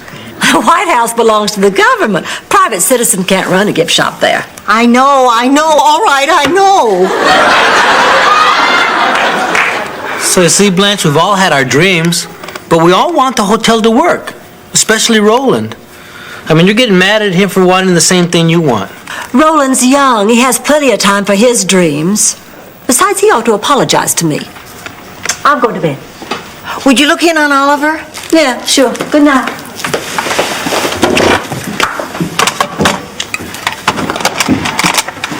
Roland, hi, it's me.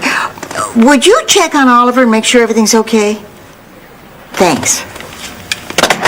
What are you doing, Rose? Putting our hotel back together. It's open. Hi.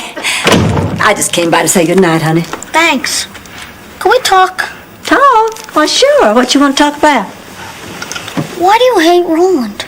Oh, well, Oliver, I don't hate Roland. We're just having a little misunderstanding. You see, I just want what's best for this hotel. Doesn't Roland want what's best for the hotel, too? I mean, why wouldn't he? This is our home. Yeah, it is, isn't it? Yeah, Oliver. Oh, I'm sorry, I just came to say goodnight. Well, aren't you going to go after him? Yeah, I know when I'm licked. Roland. Come over here. What, you want me to check with you if I want to say goodnight to Oliver now? Blanche, look, I'm his foster parent. I think I should be allowed to say goodnight to him. Roland, I'm going to make this short.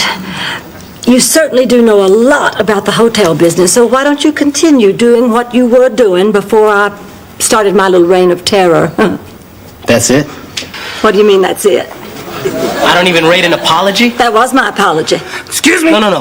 That was, I may have been a little bit wrong, but now that things are falling apart at the hotel, could you please go back to running it, Roland? Pardon me? You're just being oversensitive. Can I get some money, please? I overreacted, didn't I? I'm sorry. I know sometimes that I can come off a little, A little weird? Yeah, you come off weird, man. Look, just try talking to people and don't yell all the time. That's some good advice. Lady, can I give you some? Yeah. Come here! Everybody needs to be needed. Why don't you just tell them that you need them? Do it!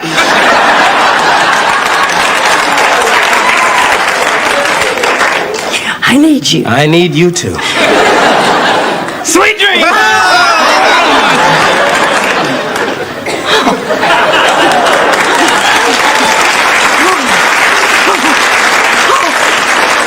God, you were were just great. No, you were better. No. Listen, I meant what I said. I think maybe in my quest to make this hotel work, I sometimes forget to tell the people around me how much I need them. But I do need you, Roland, and I apologize. I accept. Thank you, and I apologize too. Okay. And I'm really glad you stopped by to tell Oliver good night. I have to admit, I was a little scared. Oh, there's nothing to be scared about. I said it! I said it! Run this way.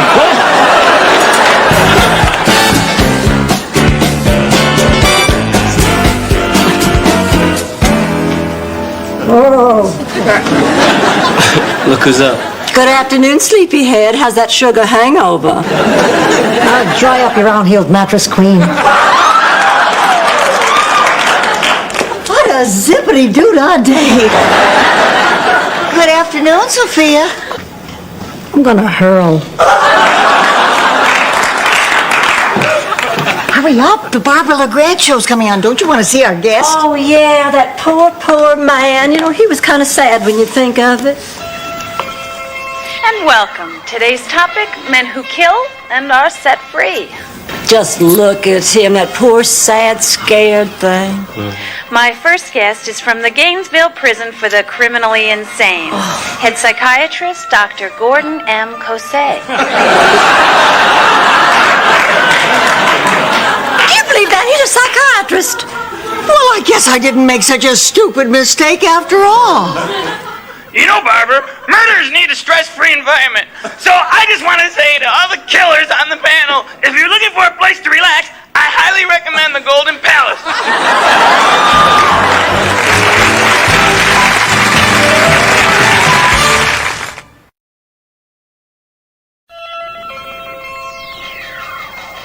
Guests of the Barbara LeGrand Show stay at the lovely Golden Palace Hotel. And on tomorrow's show, Midnight Shame. Adults who wet their beds.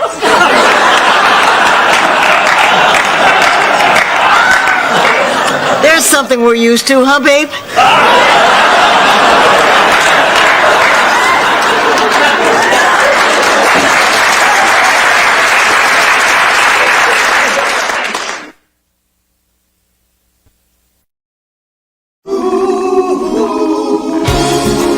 Thank you for being a friend. Traveling down the road and back again. Your heart is true. You're a pal and a confidant. And if you threw a party, invited everyone you would see the biggest you would be for me. And the call and text would say, thank you for being a friend. Thank you for being a friend. Thank you for being a friend. Thank you for being a friend.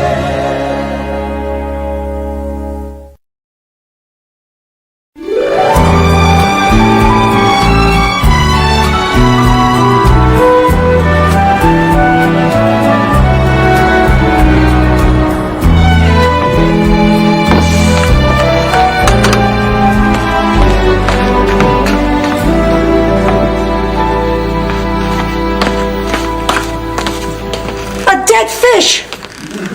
Oh my God, a Sicilian sign, there's been a hit! More fish! It's a bloodbath! A pox on you, a pox, I say! Oh yeah, I ordered this. Hey, who ordered the fish? I did. Sophia, you know all dinner orders go through me. Oh, they go through me too, like a locomotive. Hey, listen, now that we know this much about each other, I need a favor. I have to borrow your car. You just told me the food goes right through you. Why would I lend you my car? Come on, I want to go downtown, get my feet scraped, maybe get a yogurt, live. Can't do it. You're an old lady. You'll leave the blinker on all the time. Ah, pox on you. What? A pox on you, it's my new thing. Isn't it a giggle? Yes, it is. It's a giggle. A pox on you. Hey, tell it to all your friends on the bus. Oh, how about a ride downtown, Blanche? Mama needs a new pair of feet. Now, Sophia, you know I have this Sweet 16 party to plan. It's our banker's daughter, and I want it to go off without a hitch. So lend me your car. Honey, you're too old to drive. I know what this is about. This is about the ding I put in your car the last time I borrowed it. Ding? The paramedics had to get you out of there with the jaws of life. Hey, they screwed up your door, not me. I'm sorry, the answer's no. I smite you. I smite you with the strength of 1,000 suns. What? A pox on you. Oh, you're cursing me. Oh, I get you. Boy, if it ain't broke, don't fix it.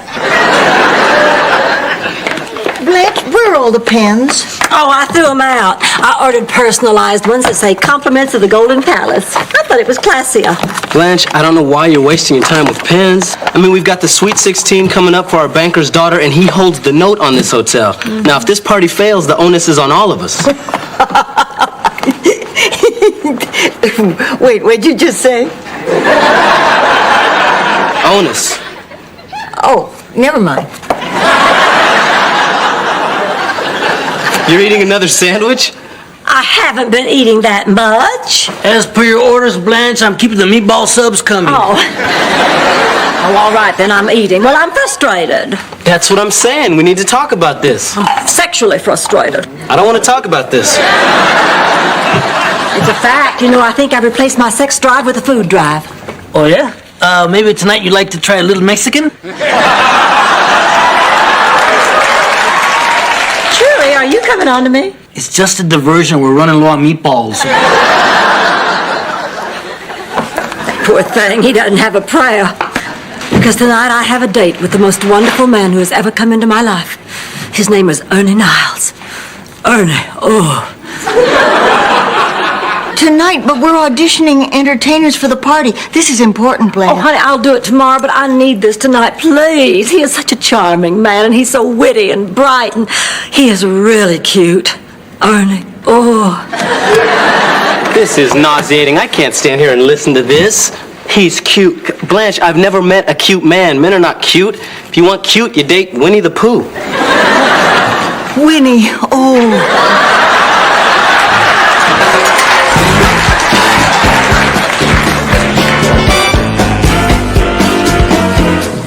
Well, Blanche still isn't here. I can't believe her. She knows about these auditions. Well, we'll just start without her. Mr. Siegel. All right, Mr. Siegel, it says here that you're an entertainer. What do you do? I'm a mime.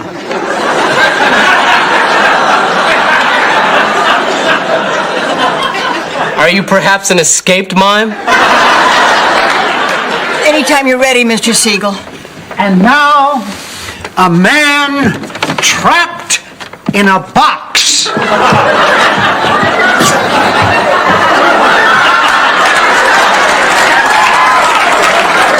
mime who uses props. That's unusual. I'm trapped in a box. I had a mime at my 16th birthday party back in St. Olaf. Well, it wasn't actually a mime. It was a neighbor boy who'd been struck by lightning. Mr. Siegel, if you don't mind me asking, what made you want to become a mime? I like to see the smiles on people's faces. Are you smiling?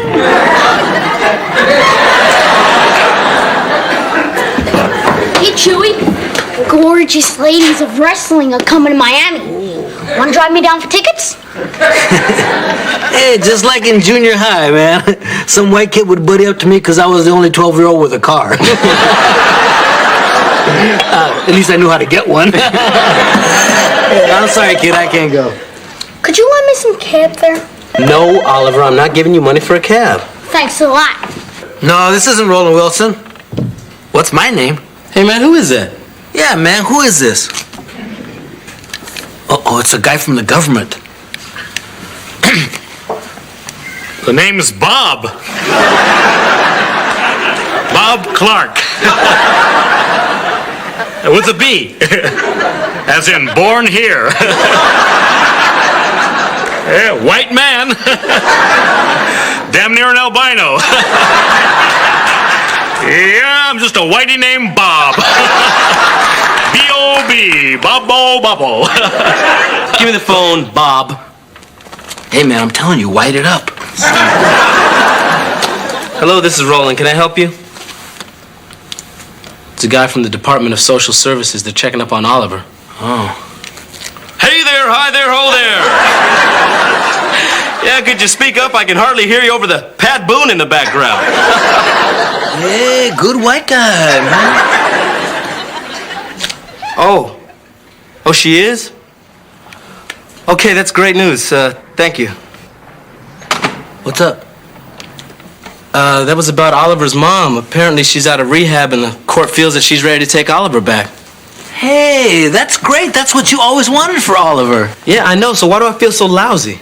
Hey, come on, man. This was always a temporary arrangement. You knew that. Hey, come on. Let's go tell the ladies and Oliver. No, man, I don't want to say anything. I don't want to get his hopes up, okay? Let's not say a word about this until his mother actually shows up. Oh, come on, man. Who are you kidding? The women aren't stupid. They're going to take one look at you and know you're hiding something. Well, then we're just going to have to act natural. Like there's nothing wrong.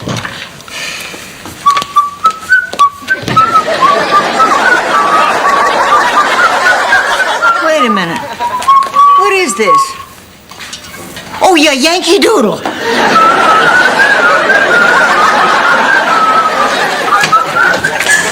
Oh, girls. Well, where have you been? Oh, girls, you're not going to believe this. I think I'm in love. What, excuse me? Oh, that just means she slept with someone. No. I mean, what did you say? Did you just call us girls? No, I didn't. Yes, you did. You called me a girl, Blanche. I'm not a girl. You don't live with girls anymore. Look, I don't like blueberries in my bagels. I don't like cinnamon in my coffee. I don't enjoy baskets full of bath gels, and I don't want to hear about your stupid personal life. Excuse me. Oh, Rose, for the first time in my life, I had the big O.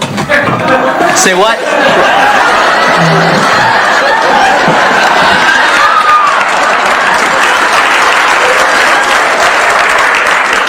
First time in your life ever? Yeah, I thought I'd had it before, but I was wrong. Oh, boy, was I wrong. Wait a minute. I mean, not that I care, but how is it possible after all your bragging that this is your first time? I don't understand it either. I think maybe it's because, well, you see, I've always thought of myself as sort of a white Tina Turner. Really? In what way? Her skin is lighter. See, for instance, you'd be more like a black Tina Turner. And I guess I could say you'd be like a dumb Tina Turner. Well, you wouldn't be the first. Oh, well, anyway, I'm seeing him again tonight. Blanche, the party is in 2 days. Now, we've been handling your auditions, but the printer's called twice about approving the copy on those hotel pins. You mean another date? I will get my chores done, but I have to do this. Oh, please, I have to do this tonight. I need this. I need this. I need this. Okay, that time I was just practicing.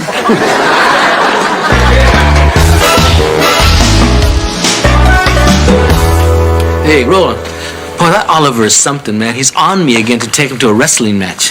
This time, he wants to see something called Mud Wrestling Mamas. Can you imagine? No, I think that's totally inappropriate. That's exactly what I said. It's totally inappropriate. Good. Totally inappropriate. And I'm out $50. She's gone. Blanche is gone again. The minute a man comes along, Blanche can't work anymore. Well, you know, I don't know a lot about Blanche's personal life, but so what if she likes to date, Rose? Well, I used to think that till this Ernie came along. But this is the hump that broke the camel's back. I think that's the straw that broke the camel's back. Well, you don't know much about her personal life, do you? Rose, I still think you're overreacting to this. Well, that's not all. You remember those pens she ordered and she was too busy to check? Well, they came. Rose, oh, my pen's got here. Oh, good. Now, Rose, isn't it classier to say pen is compliments from us to you? Oh, real classy, except they left out the space between pen and is.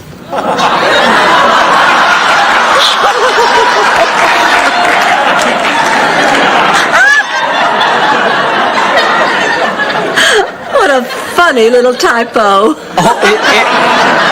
It's more than a funny little typo. There are 32 guests in the hotel who have pins on their dressers that say, penis compliments. From us to you. From us to them, Blanche? See, it's supposed to say pen. I know it's supposed to say pen is. We got 10 gross of these things. And we're going to have to collect them all, and you're going to have to call the printer. Oh, no, honey, I can't. I have a lunch date with Ernie. Ooh. Lunch. Blanche, we have a Sweet 16 party tonight. Now, that banker's carried us for over 3 months. You've got a responsibility here. I can't believe this. You're just throwing this away for some guy. He's not just some guy. He's special. Blanche, I've seen him in the pool in his Speedo. He's not that special. Oh, I get it. This is your idea. You're just jealous because I'm dating someone right now. I'm not jealous, Blanche. But we have an important event coming up, and you're just choosing the first man who comes along. The fact is, this man makes me happy. And as my friend, that should make you happy, too. I'm talking to you as your partner, not as your friend. You got that right. As far as I'm concerned, you're not my friend. Well, that's just fine with me. Roland, I'm checking out now. I'll be back on Wednesday. Okay, I just need your signature. What is this, some sort of come on? What? No, it's a funny little typo. There you go. My car will be washed when I return? Yes, just leave us the keys. Oh, I already left the keys. You did? With whom? The little old lady. The little old lady?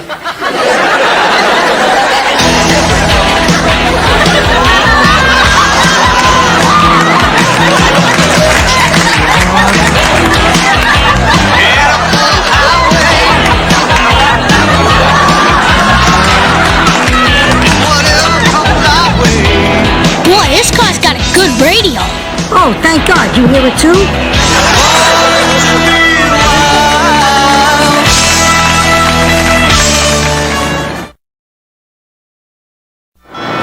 You sure you know how to drive? Oh, so now you think I'm too old? No. It's just that... What? Well, you spent so much time looking for the crank. Ah, that was just shtick. So, what do you want to do? Hey, I'm doing this for you. I want you to be free. I want you to see the highway, touch the city, smell the land. Are we ever going to turn left?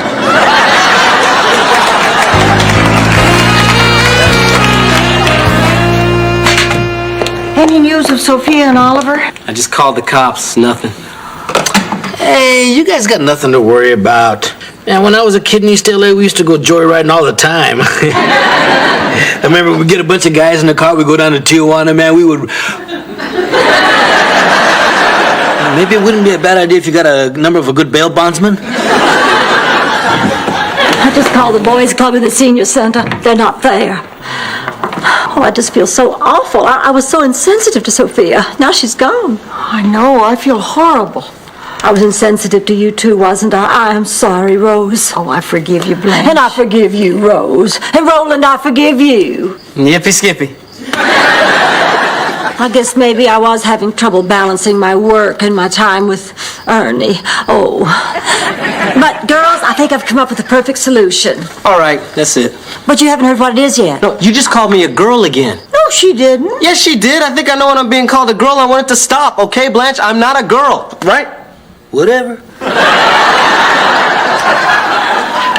Anyway, I'm having Ernie stay here at the hotel. That way I can be here for the party and have my getaway weekend with Ernie. Oh. Now, if you'll excuse me, I'm going to go slip into something that will make me look my best. May I suggest a time machine?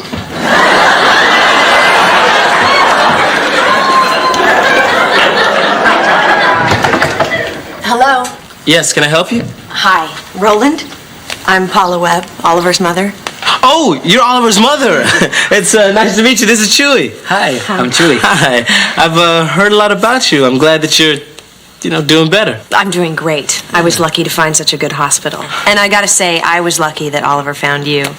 He's written to me all about you. Oh, well, we're really close. So is Chewy. So, where is he now? Where's who?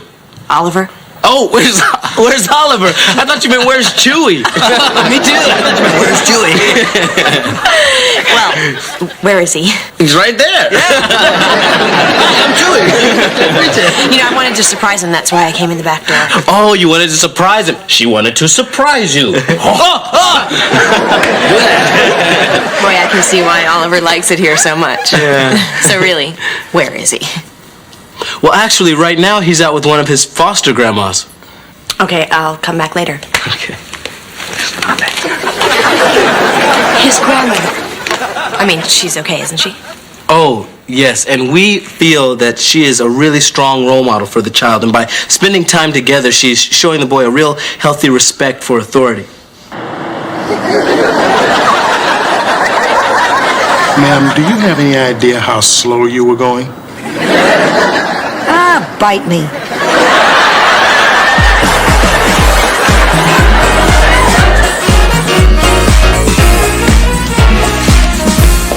So you finally decided to join us. Well, we have a lot of setting up to do. I'm sorry, Rose, but you'll just have to deal with it. Ernie got us tickets to an evening cruise, and I just can't refuse. Now hold it, Blanche. You're the one who brought this party here, and now you're dumping it on us. Well, you know what I think? Yes, I do. You think I run after the first man that comes along, but I don't care what you think. You can't stop me. I'm not stopping you. I'm telling you not to come back. Not come back? This isn't about Ernie. You're running away from this hotel. You can't handle the responsibility. You're scared. She's right. Oh, yeah, well, I don't care what you think. And hey, maybe I just won't come back. Because I don't need you. I don't need anyone. I don't need anything. Golden Palace. Remember, kid, we're in this together. You better believe it. Excuse me, folks. These people tell me they belong to you. Sophia! Oliver, where have you two been? Kidnapped. The boy kidnapped me. It was a nightmare. Normally I'd take them downtown, but they asked to be placed in your custody, what, with their ages and all? Their ages? I'm a child. I was scared. He almost peed. I'm 100. I am scared. I am peeing.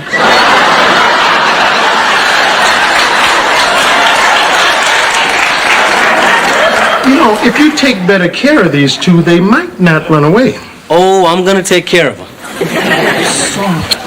Now listen, I don't want to know whose idea it was. It was his. It doesn't matter whose idea it was. From now on, if you want to go somewhere, you ask one of us and we'll take you.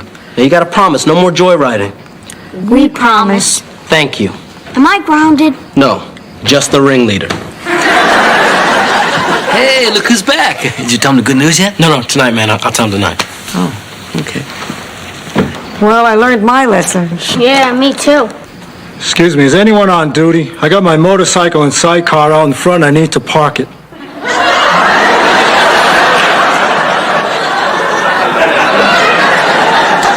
We can do that for you.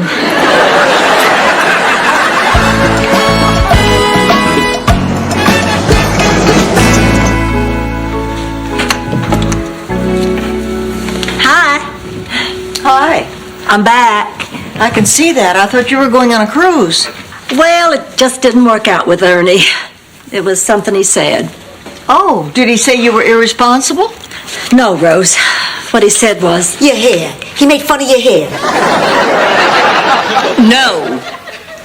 No, I told him about the fight we'd had, and he said for me not to worry about it, that he'd take care of me. So I realized I was doing exactly what you said I was, running away and looking for some man to take care of me. Rose, I don't know, maybe I was scared. Maybe I can't handle responsibility, but I realize this hotel is my chance to finally make something of myself without depending on some man. And I sure would like to try. That is, if you'll forgive me. Oh, come here. Oh.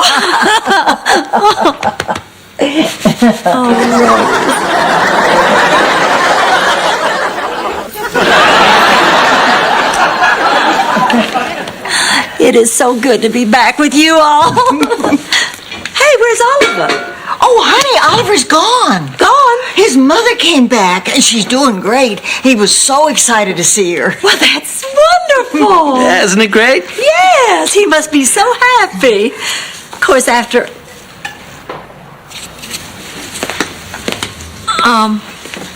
Are you okay, Ro? Yeah, I'm okay. I'm just gonna miss Oliver, that's all. Well, yeah, we all are. But I bet he'll come back and visit. And hey, how about me? I didn't even get to say goodbye. Oh, yeah, he left y'all a note. Let's see. Oh, I never knew grandmas could be so much fun. I love you guys. I'll miss you guys. Oliver, P.S. tell Sophia thanks for the ride. You know, in a way, I'm glad I took him out for one last free ride. It was an adventure that taught us more about love and sharing and trust than all the schooling in the world. You're still grounded, Sophia. Ah, bite this.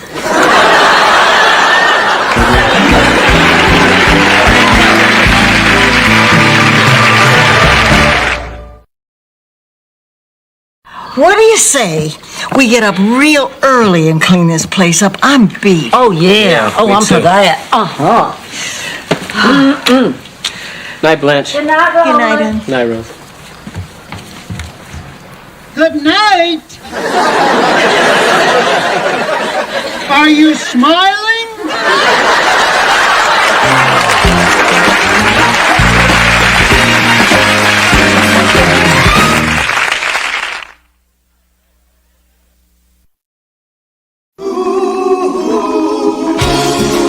Thank you for being a friend. Traveling down the road and back again. Your heart is true. You're a pal and a confidant. And if you threw a party, invited everyone to do, you would see the biggest it would be for me. And the card and text would say, thank you for being a friend. Thank you for being a friend. Thank you for being a friend. Thank you for being a friend.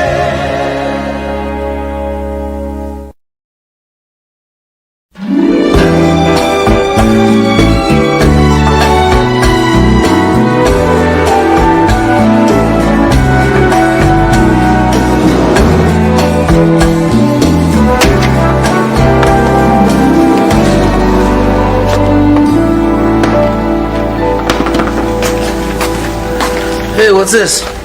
Oh, Vincent Vale, that self-help guru, he's holding a seminar here this week, man. I read his book, Ready, Willing, and Able. It should be really good.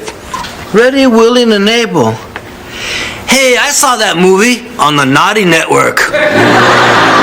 It's about this cheerleader, see? She gets separated from the team. She has to work her way across country by doing... Yes, well, the book is different. Has a lot of good advice in it. You know, it inspires you to get things done on your own. Yeah, in a strange way, so did the movie. Oh, this guy wrote Ready, Willing, and Able? The book, Blanche. Book? How'd they do the U-Haul scene? The book is different. It's one of those self-help books. Oh, you know, I took a self-improvement course once, but I dropped out. Really? Why? Well, when you have as much going for you as I do, if you just keep improving, it gets obnoxious. Boy, you got out just in time. Oh, Mr. DiCarlo, there you are. Please, I've been here a week. Call me Nick. Oh, all right, Nick. And you can call me anytime.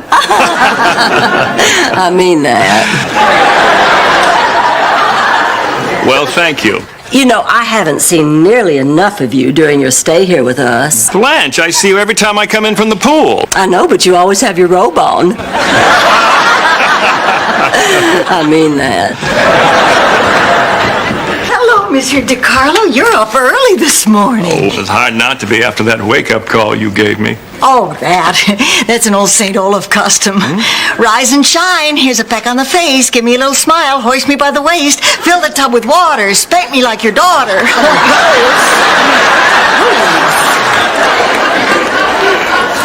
You're embarrassing the man. Oh, no, it takes a lot more than that to embarrass me. Can I feel your bottom? Sophia! He's gorgeous. Stop that. Woof. Ladies, I'm afraid I have a little problem. I was expecting a check to be wired, and, well, I just found out that it's not going to come, and, And you won't be able to pay your bill right away? well, not in the traditional sense, but I do have a proposition for you. Count me in. You're on. Deal. Actually, I'd like to start in your kitchen. Kinky. Cool. I'm hip. No, ladies, please, I want to start working in your kitchen to pay off my bill. Now, we couldn't let you do that, not a man of your stature. Maybe we could find you a job more in keeping with what you normally do. That's right. We could do that. What is it you normally do? I'm a gigolo. What? I'm a gigolo.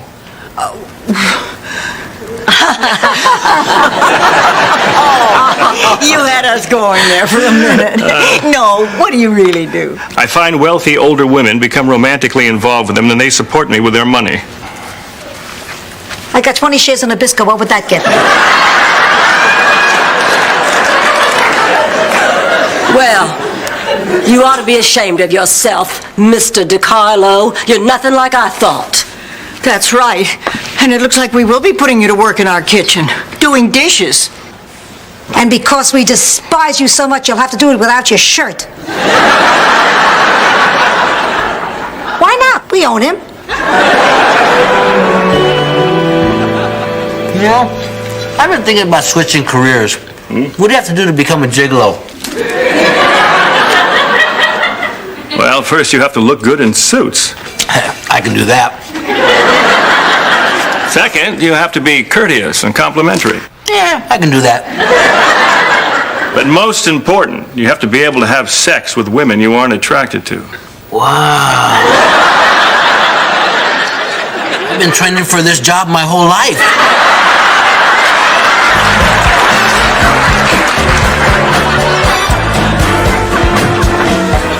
Oh, Blanche, bad news. Don Prescott won't be able to take you to the yacht club ball tonight.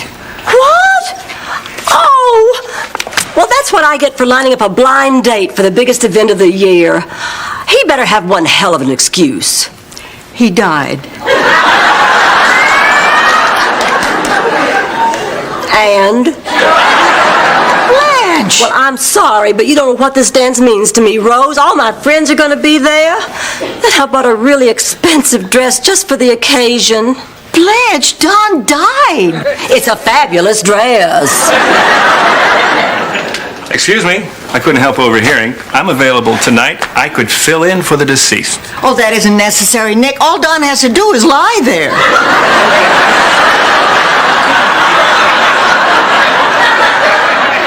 No, I meant escorting Blanche to the dance tonight, if she'll let me. Well, I just hate the whole idea of what you do. But it's a fabulous dress. Blanche! Well, I have no choice. Shall I drive? Yes. Donald's brother was gonna drive, but he probably has an excuse, too.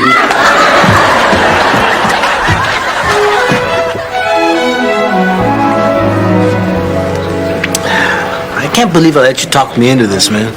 I don't need a self-help seminar. Well, I think you do. Why? What are you talking about? What's wrong with me? Well, it's just... Nah, man, just forget I mentioned it. No, I really want to know. Well, I think that your personality is flawed. I think there's an aspect to the persona that you project which puts people off and manifests itself in the way you dress and the way you talk. It's all terrible. Hello, positive people! The point of this seminar is that you can have everything you want as long as you're Ready, willing, and able. Sir. That's good, Roland. And I want you to visualize what you want, because dreams are not just dreams. They are The blueprint to the reality. And we build that reality By investing in the future one day at a time. Sir. Roland? Yeah. Smarty gave a party and nobody came. This week is going to be an exercise in personal willpower, but before we begin, does anyone have any questions? Yeah. Yes. What do you think of the way I'm dressed? It doesn't work. Now, at the end end of the seminar, we will test our personal strength with the fire walk. The what walk? The fire walk. See, you confront your personal fears by walking across a bed of hot coals. What's your biggest fear, man? Walking across a bed of hot coals? Look, I promise you, after you walk across these coals, you're gonna be a different man. Yeah, instead of being chewy, I'll be crispy.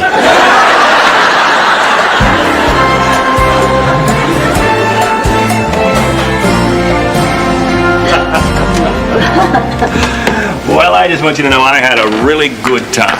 Oh, well, so did I. You know what I was thinking at the dance tonight? I don't think I've ever met anyone as self-absorbed as I am. I was thinking the very same thing about me. Oh, Nick, I don't think it would be wise for us to take this any further. What's wrong? You can't possibly find me unattractive. No, of course not. It's just that, well, you are a Golden Palace employee now, and I don't want to be accused of sexual harassment again. Again? You lick one gardener on the back of the neck, all of a sudden it's a federal offense.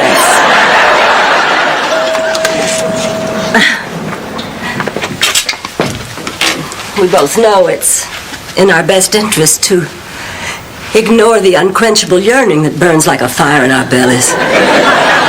Absolutely.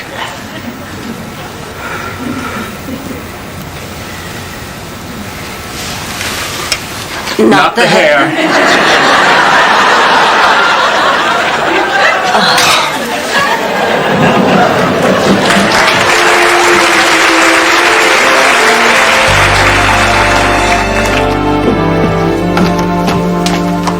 Blanche, may I talk to you for a second? Sure.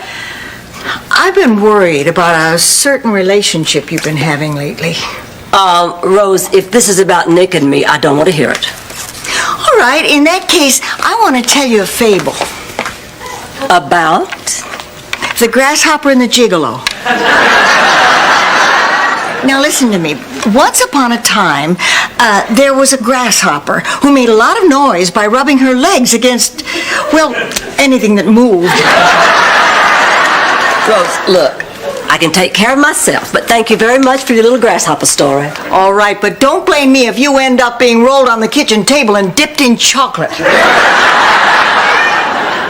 Done it. Been there. Well, as of today, I'm all paid up.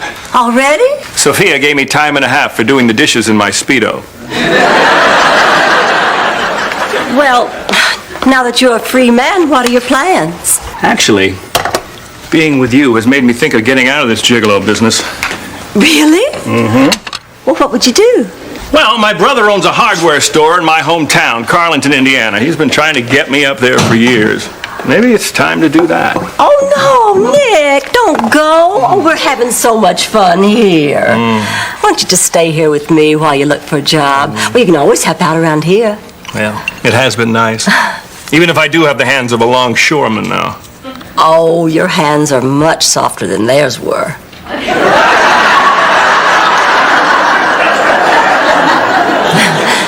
Besides, you won't have to wash any dishes.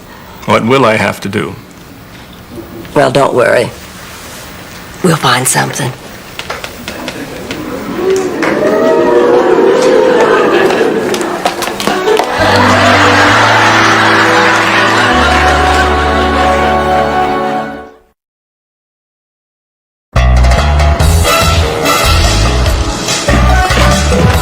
Hey, Roland, you still got that book ready, willing, and able? All right, Chewy, I'm proud of you. Actually, I want 2 copies. Really? Why? Yeah, so I can strap them to my feet while I walk across those stupid coals. Come on, man. Roland, don't hate me because I'm flammable. Get up. Oh, hey, Blanche, I just saw Nick by the pool. Now, I thought he was leaving. No, he'll be staying at the hotel for a while. Oh, Blanche. Oh, it's okay. Oh, Nick's given up the gigolo trade. Really? How's he gonna make a living? Well, I'll be taking care of his needs. Gee, I hope he can adjust. It's not like that. Nick has turned over a new leaf. He's a changed man. And I'm sure that in a little while, everybody's going to forget all about his shady past. Hey, Blanche, where's the hooker? Look, I don't care what anybody thinks. I have found a man I really like. You know, it's been a long time since I went out with anybody this handsome, and you just don't know what it's done for me. So what if I have to take care of him? I like buying him things. And ultimately, it's none of your business. No, Blanche, it is my business. I mean, this guy takes advantage of women. Older women who give him everything they have for a few cheap moments of tawdry sex. I don't want you on that list. That's just sheer jealousy, and I'm not going to listen to another word. Whoa, there's a list?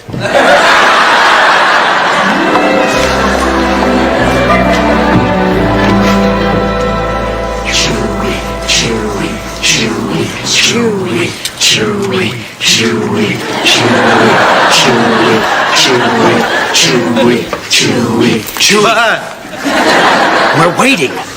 Chewy, now you can do this, man. Your mind is more powerful than your fear. You just have to keep saying to yourself, cool, cool, cool. You'll be fine. Go ahead. Chewy, chewy, chewy, chewy, chewy, chewy. Cool, cool, cool. Hey, cool! No.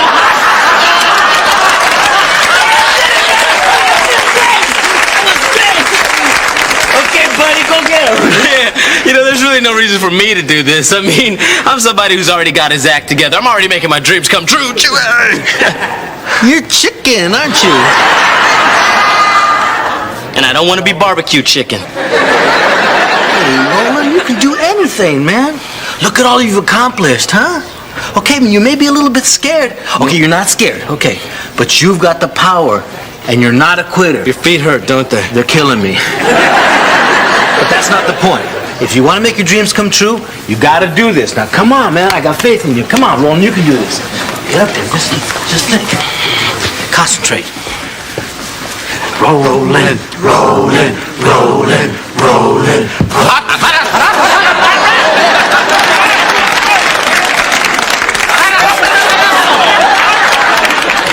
It takes a brave man to do what you just did, man. Yeah. Tell Nick I'll be at the pool.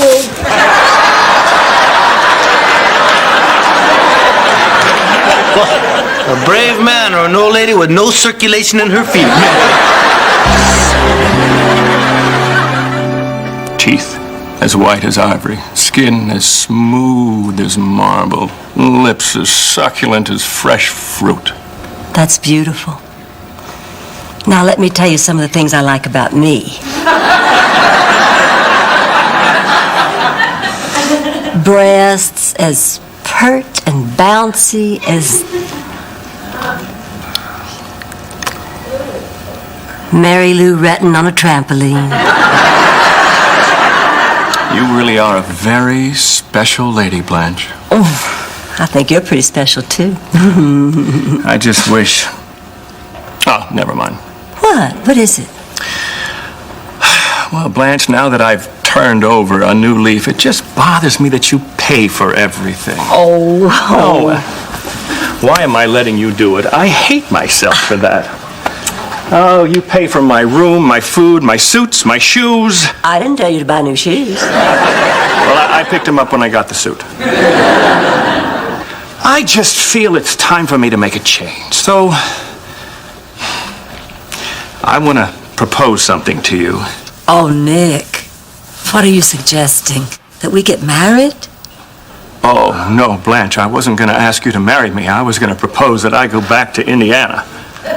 You what? Oh, I love you, Blanche. You're everything to me, and I want to prove my love to you by... Raisin? No, thank you.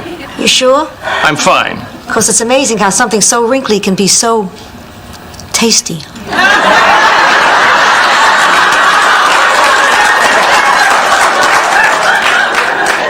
I said no, thank you. How about an old prune?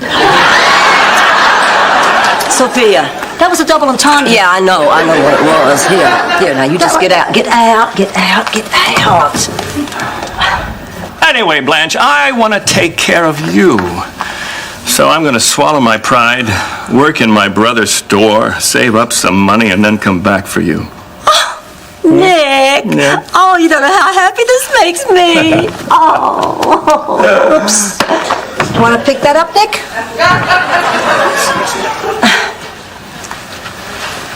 Wonderful. Simply wonderful. Here, you get out of here. Get out. Oh, come on, that was clever. Sophia. So when are you going to Indiana? Tonight. I just figure the sooner I go, the sooner I can come back. Oh, well, all right. Well, do you have everything you need? Oh, pretty much. Well, this is ironic after what I just said. I could use some money. Oh, well, yeah, sure. How much you need? Oh, I was thinking a couple of thousand. That much? I don't want my brother to think I've come crawling back. 1,500? Yeah, sure. I'll write you a check. Oh, no. Oh, no. Oh, no. Yeah, No. I insist. No. Okay. I'll go get some champagne and we'll celebrate. Okay. I just wish I knew what I did to deserve a woman like you.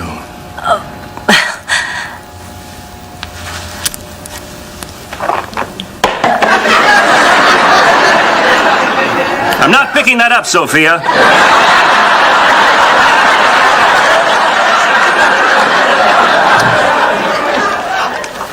Just the man I wanted to see. Come have a seat, Nick. I'm afraid I can't, Rose. Blanche and I are in the middle of dinner. Oh, she won't mind. Come on, sit down.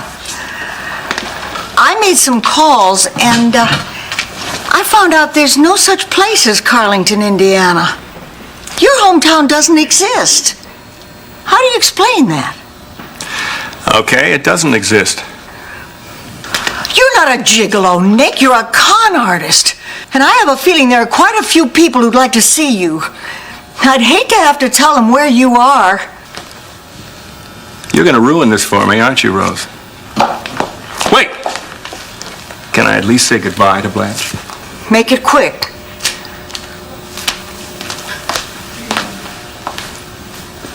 I did make her happy, you know. I know. I have to compliment you, Rose. You're smarter than you look. I wish I could believe that.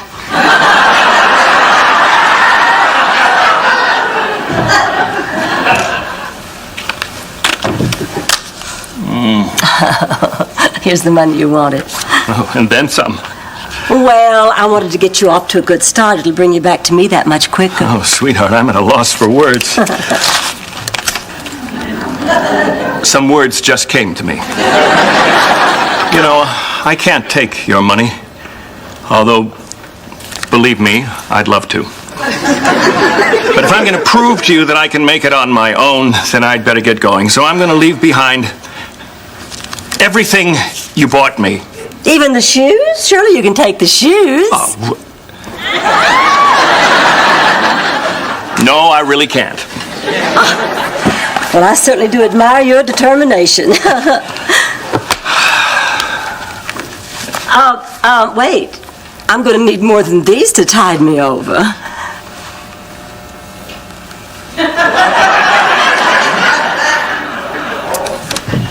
Oh, look, it's almost time for my favorite show, Cops.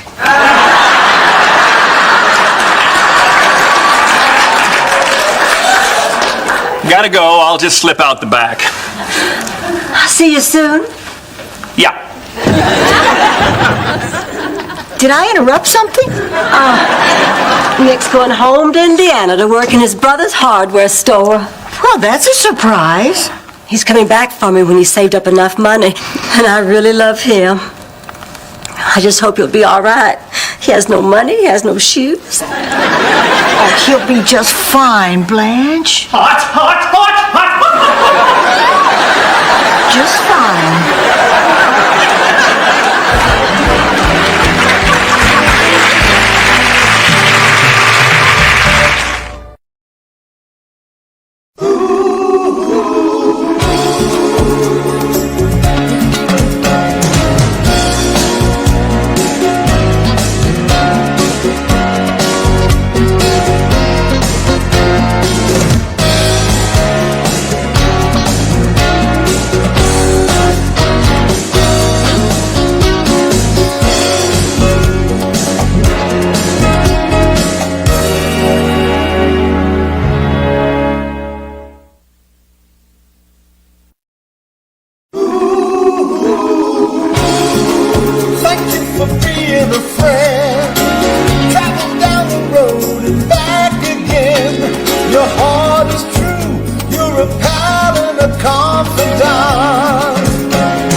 on the last episode of the Golden Palace. Girls, Dorothy just called from the airport. She's on her way. Group hug, everybody.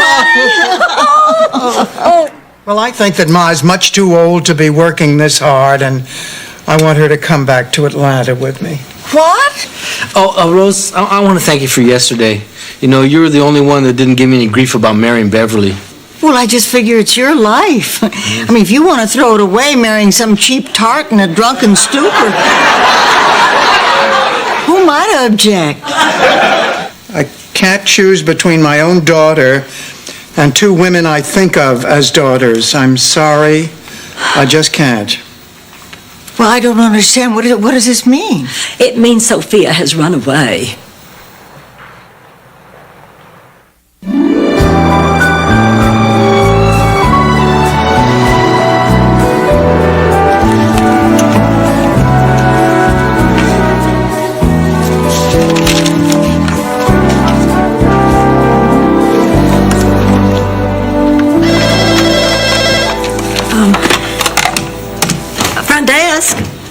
Oh, you have no soap. Oh, I'm so sorry about that.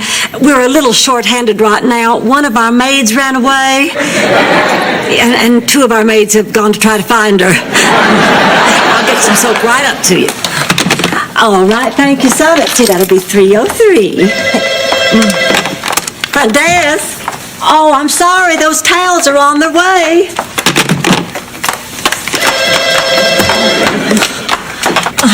Front desk. Look, I don't have time for this right now. You're going to have to try me again later. Oh, I'm sorry. I thought this was an obscene phone call. Oh, what's wrong with your meatloaf? Oh, well, fine. I'll get another one up to you right away. And call me later. Roland, Mr. Marshall got a dry piece of meatloaf. Yeah, I know. Chewy, what is the #1 rule of hotel cooking? If it doesn't look right, cover it with parsley. No, there's another rule. No amount of parsley can cover up dry meatloaf. So you want to explain that chia pet that you sent up to Mr. Marshall? Yeah,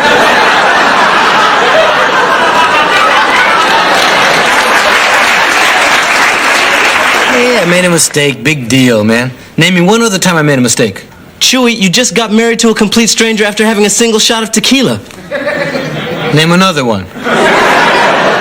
Come on, you gotta focus, Chewy. That's the 3rd order that's been sent back today. Okay, well, maybe I'm not so happy, you know? But things are gonna be just fine once we, make love. Uh-oh. Have we found another problem that can't be covered with parsley?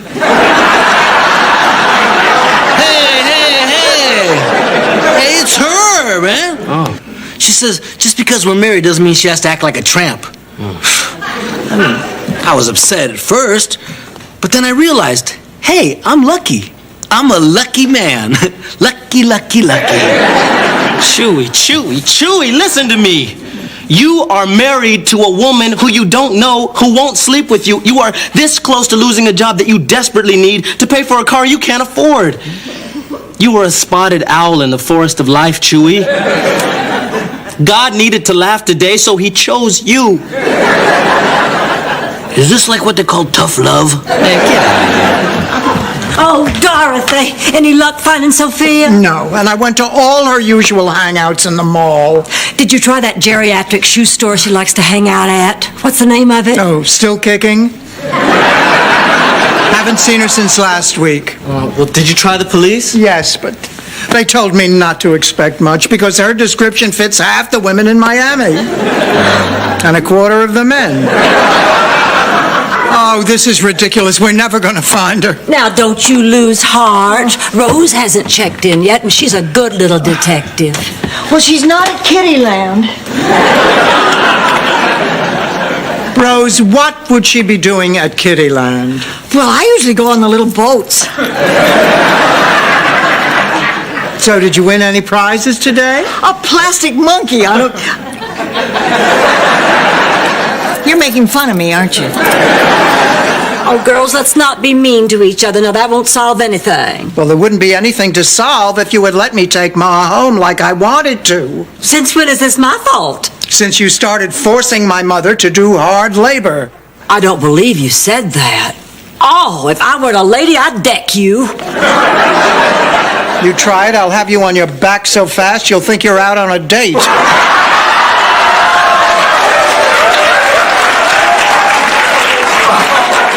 Now, stop it. Stop it. This isn't going to bring Sophia back. Now, we just have to think where she might go when she's depressed. Wait, did you try the cemetery? She's only been gone a few hours, Dorothy. It takes longer than that just to dig a grave. Is this today's paper? Yes. Yeah, have you read it? Yeah.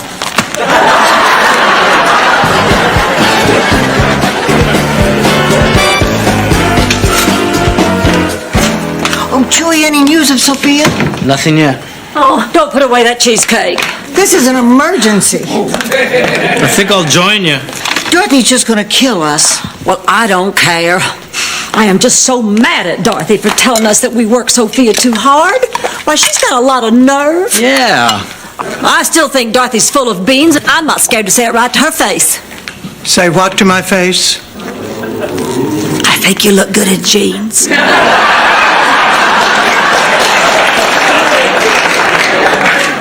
Blanche, you know what your problem is? You're all talk and no action. Just like your sex life.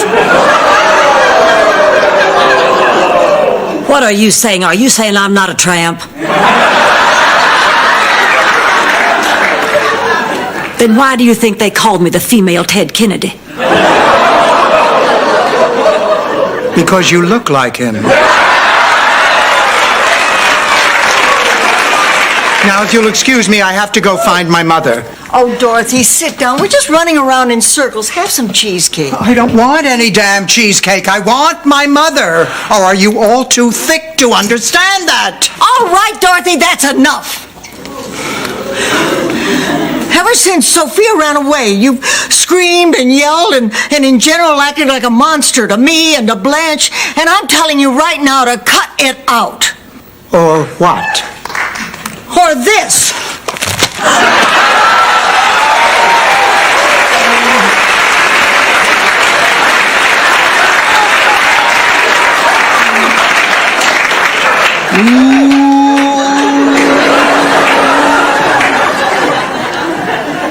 You hit me. I'm sorry, but you deserved it. You hit me. Why did you hit me? I feel like hitting you too. You do? Ever since you left, I've been mad at you. You just deserted us, and that hurt. You broke up our family. You left us out here all alone? For 7 years, we turned to you for everything. And then one day, you're just gone. Well, what about you? I wasn't out of that house 2 months before you bought this hotel. Did you ever once ask for my help? No. You just went out and did it. I thought you didn't need me anymore. We didn't want to bother you. Bother me? How could you bother me? You're my two best friends. We are. You are. I'm sorry. I'm sorry. Oh, I'm sorry.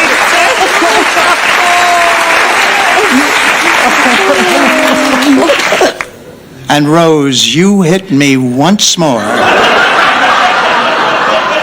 And you won't live long enough to hear me say, ow. Oh, God, I've missed you.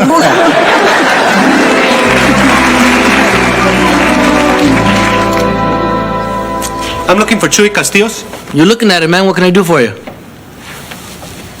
You're Chuy Castillos? Yeah. You look like one of the Super Mario Brothers.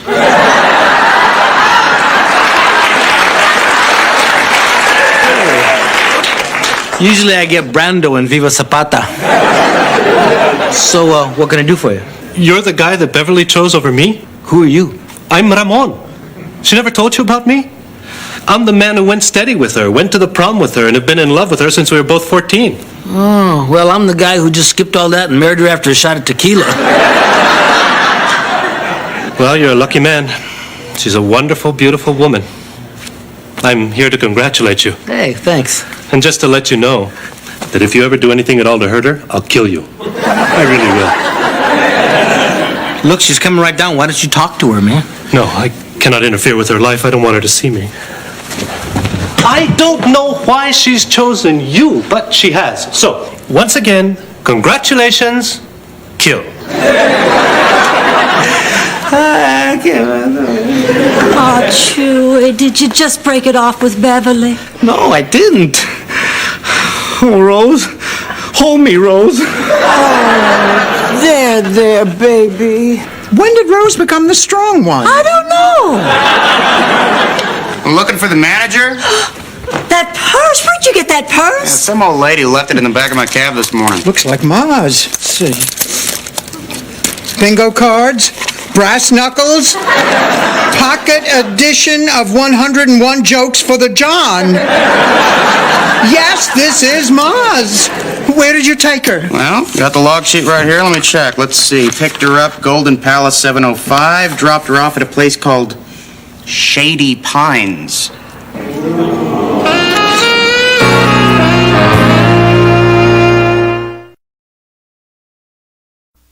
Shady Pines? I thought it burned down. Well, they must have rebuilt it, but it certainly can't be as bad as Sophia's always made it out to be, can it, Dorothy? Well... Coin-operated walkers? Totally untrue. No, my mother made that up. Ice cream cups given only to the top 10 orange pickers of the day? Not true. Anyone in the trees got ice cream. I've got Shady Pines on the phone. They have a phone now? Yes, we're looking for someone who checked in this morning, Sophia Petrillo. Oh, she has. Well, can we speak with her? Oh, she's in the middle of her exercise period. Oh, my God. That's code for picking up litter on the interstate.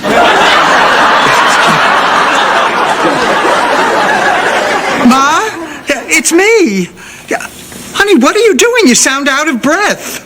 Well, you know the rules here. If you don't work, you don't eat. Ma, we're coming to get you. Don't. I would rather spend the rest of my life in this hellhole than have you people fight over me. But, Ma... Look, I can't talk now. One of the screws is giving me the fisheye. Goodbye, Dorothy. Whatever you do, don't come pick me up. Let me die in peace. Don't come pick me up. Ma! Oh, he's coming this way. I gotta go. Oh, no. He saw me. It's too late. It's too late. Is it too late for my massage? Not if you hurry. How do I, all right? If you'd like. Hot dog. No, we have to hurry. They probably have her cleaning shellfish. They try to pass that off as arts and crafts.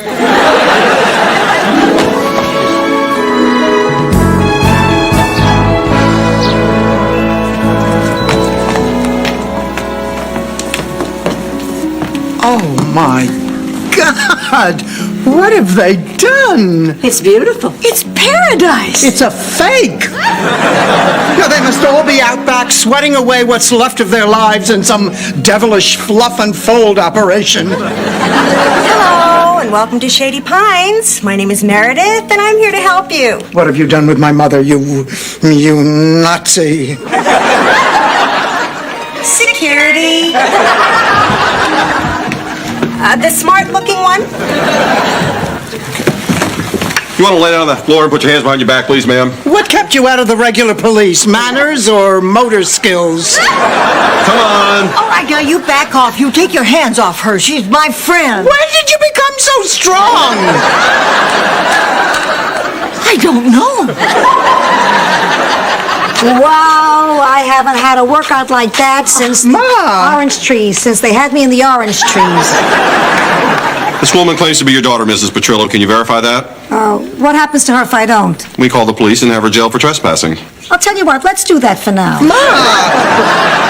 Okay, she's mine, she's mine.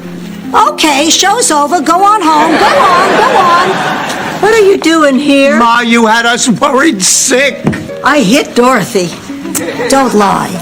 No, I really did. Oh, you did not. She did. You shall lead us now.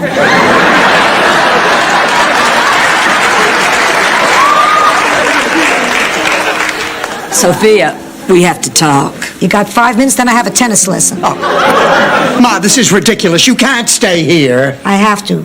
This is where I lived before I moved in with you three. If I stay here, you all might be mad at me, but you won't be mad at each other. And I won't be responsible for ruining your friendship. You are not going to ruin our friendship. Ma, it's that I love you and I want you to live with me. We love you too, and we want you to be happy. And whatever you decide is okay. You're doing it again. You're forcing me to make a choice I can't make. Sophia Petrillo is just going to have to take care of herself. Oh, and how are you going to pay for all this? With a little something I like to call your money. Ma, forget it. All right, then. Girls, I'm afraid I'm going to have to take out all the money I put into the hotel. Oh, the only thing you actually put into the hotel was that candy dish in the lobby, honey. Keep it.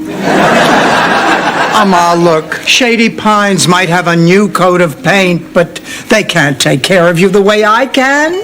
Sushi? Thank you. Look at that tush.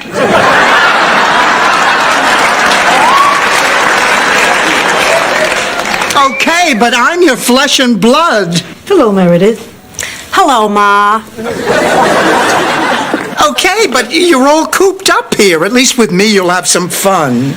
Attention, Shady Piners. Circus night is starting in 5 minutes on the big lawn.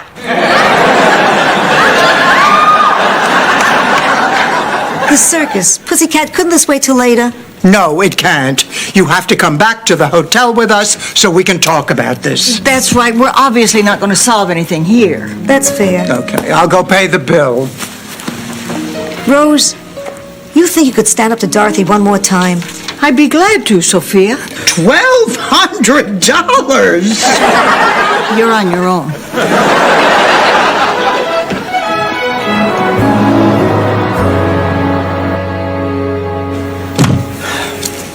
So, how's everything? Actually, the meatloaf is a little dry. Beverly, I want a divorce. Boy, you can't take criticism, can you? Beverly, look, I'm sorry to blurt it out like that. It's just that I've been doing a lot of thinking, and Beverly, I don't think I love you. But an hour ago, you told me you wanted to make me the happiest girl in the world. That's because your old boyfriend came by and said if I did anything to hurt you, he'd kill me, and he meant it. Ramon came to see you? Oh, that means he loves me. Ramon loves me. Oh, Chuy, I owe you an apology. I did all of this to make Ramon jealous. I'm sorry. Hey, no problem. I hope you and Ramon are happy together. We can get a divorce, right? Oh, we don't have to. We were never really married. Well, what do you mean? Remember when you got drunk and we got that priest at 2 o'clock in the morning? Well, he wasn't a priest. He was a men's room attendant. I was wondering why you had that jar of combs on the altar. I will never forget you, Chuy Castolanzos. Castillos. Chuy Castillos.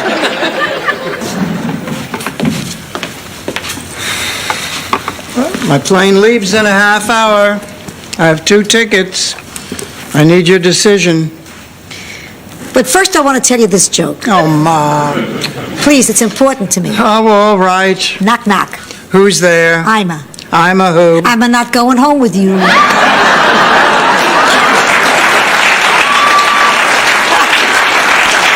I thought the rejection would be easier with a little humor mixed in. But seriously, I'm not coming home with you. I can't believe this. Pussycat, this isn't about you. It's about me. Don't you see, Dorothy? I need to be at this hotel now. I need to be busy. When I was at Shady Pines, they waited on me hand and foot, and it made me feel old. That's how I'd feel if I went home with you. Oh, Ma, I don't want to be selfish. It's just that I love you and I want to be with you. Those are the best words a mother can hear. And I promise you, when I'm ready to slow down, I'll be there with you. I love you, Pussycat. I love you, Ma.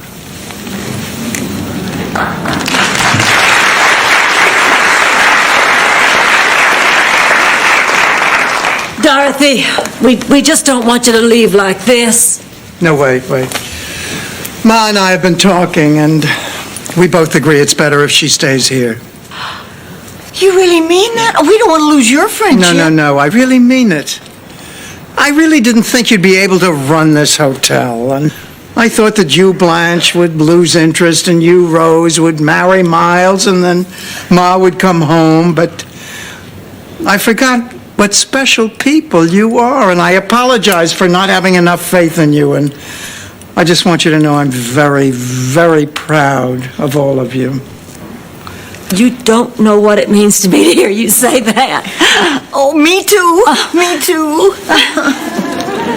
Listen, Rose and I, well, we have this little present for you. We made it. A lifetime pass to the Golden Palace. Read the back. This card entitles Dorothy Zbornak Hollingsworth to stay in any room in the Golden Palace and eat cheesecake, tell dirty jokes, and have at least 2 friends who will listen to her cry, complain, and laugh for the rest of her life. Thank you.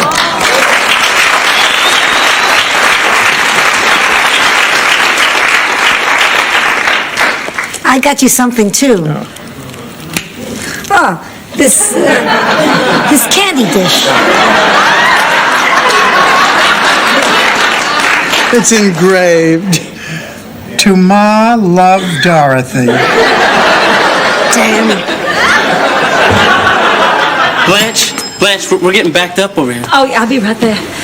You come back and see us, you hear? Oh, the flowers are here. I have to take care of those. Sophia, come on, we gotta go over the menu.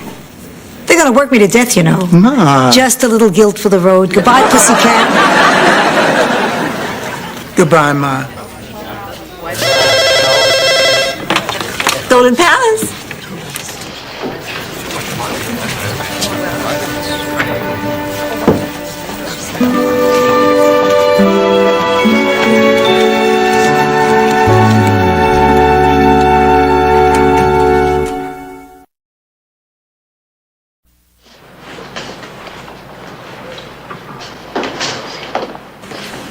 Devereaux, I have an appointment for a hot oil massage.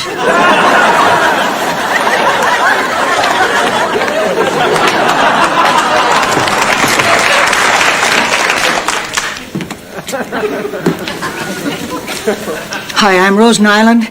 I'm here for the circus.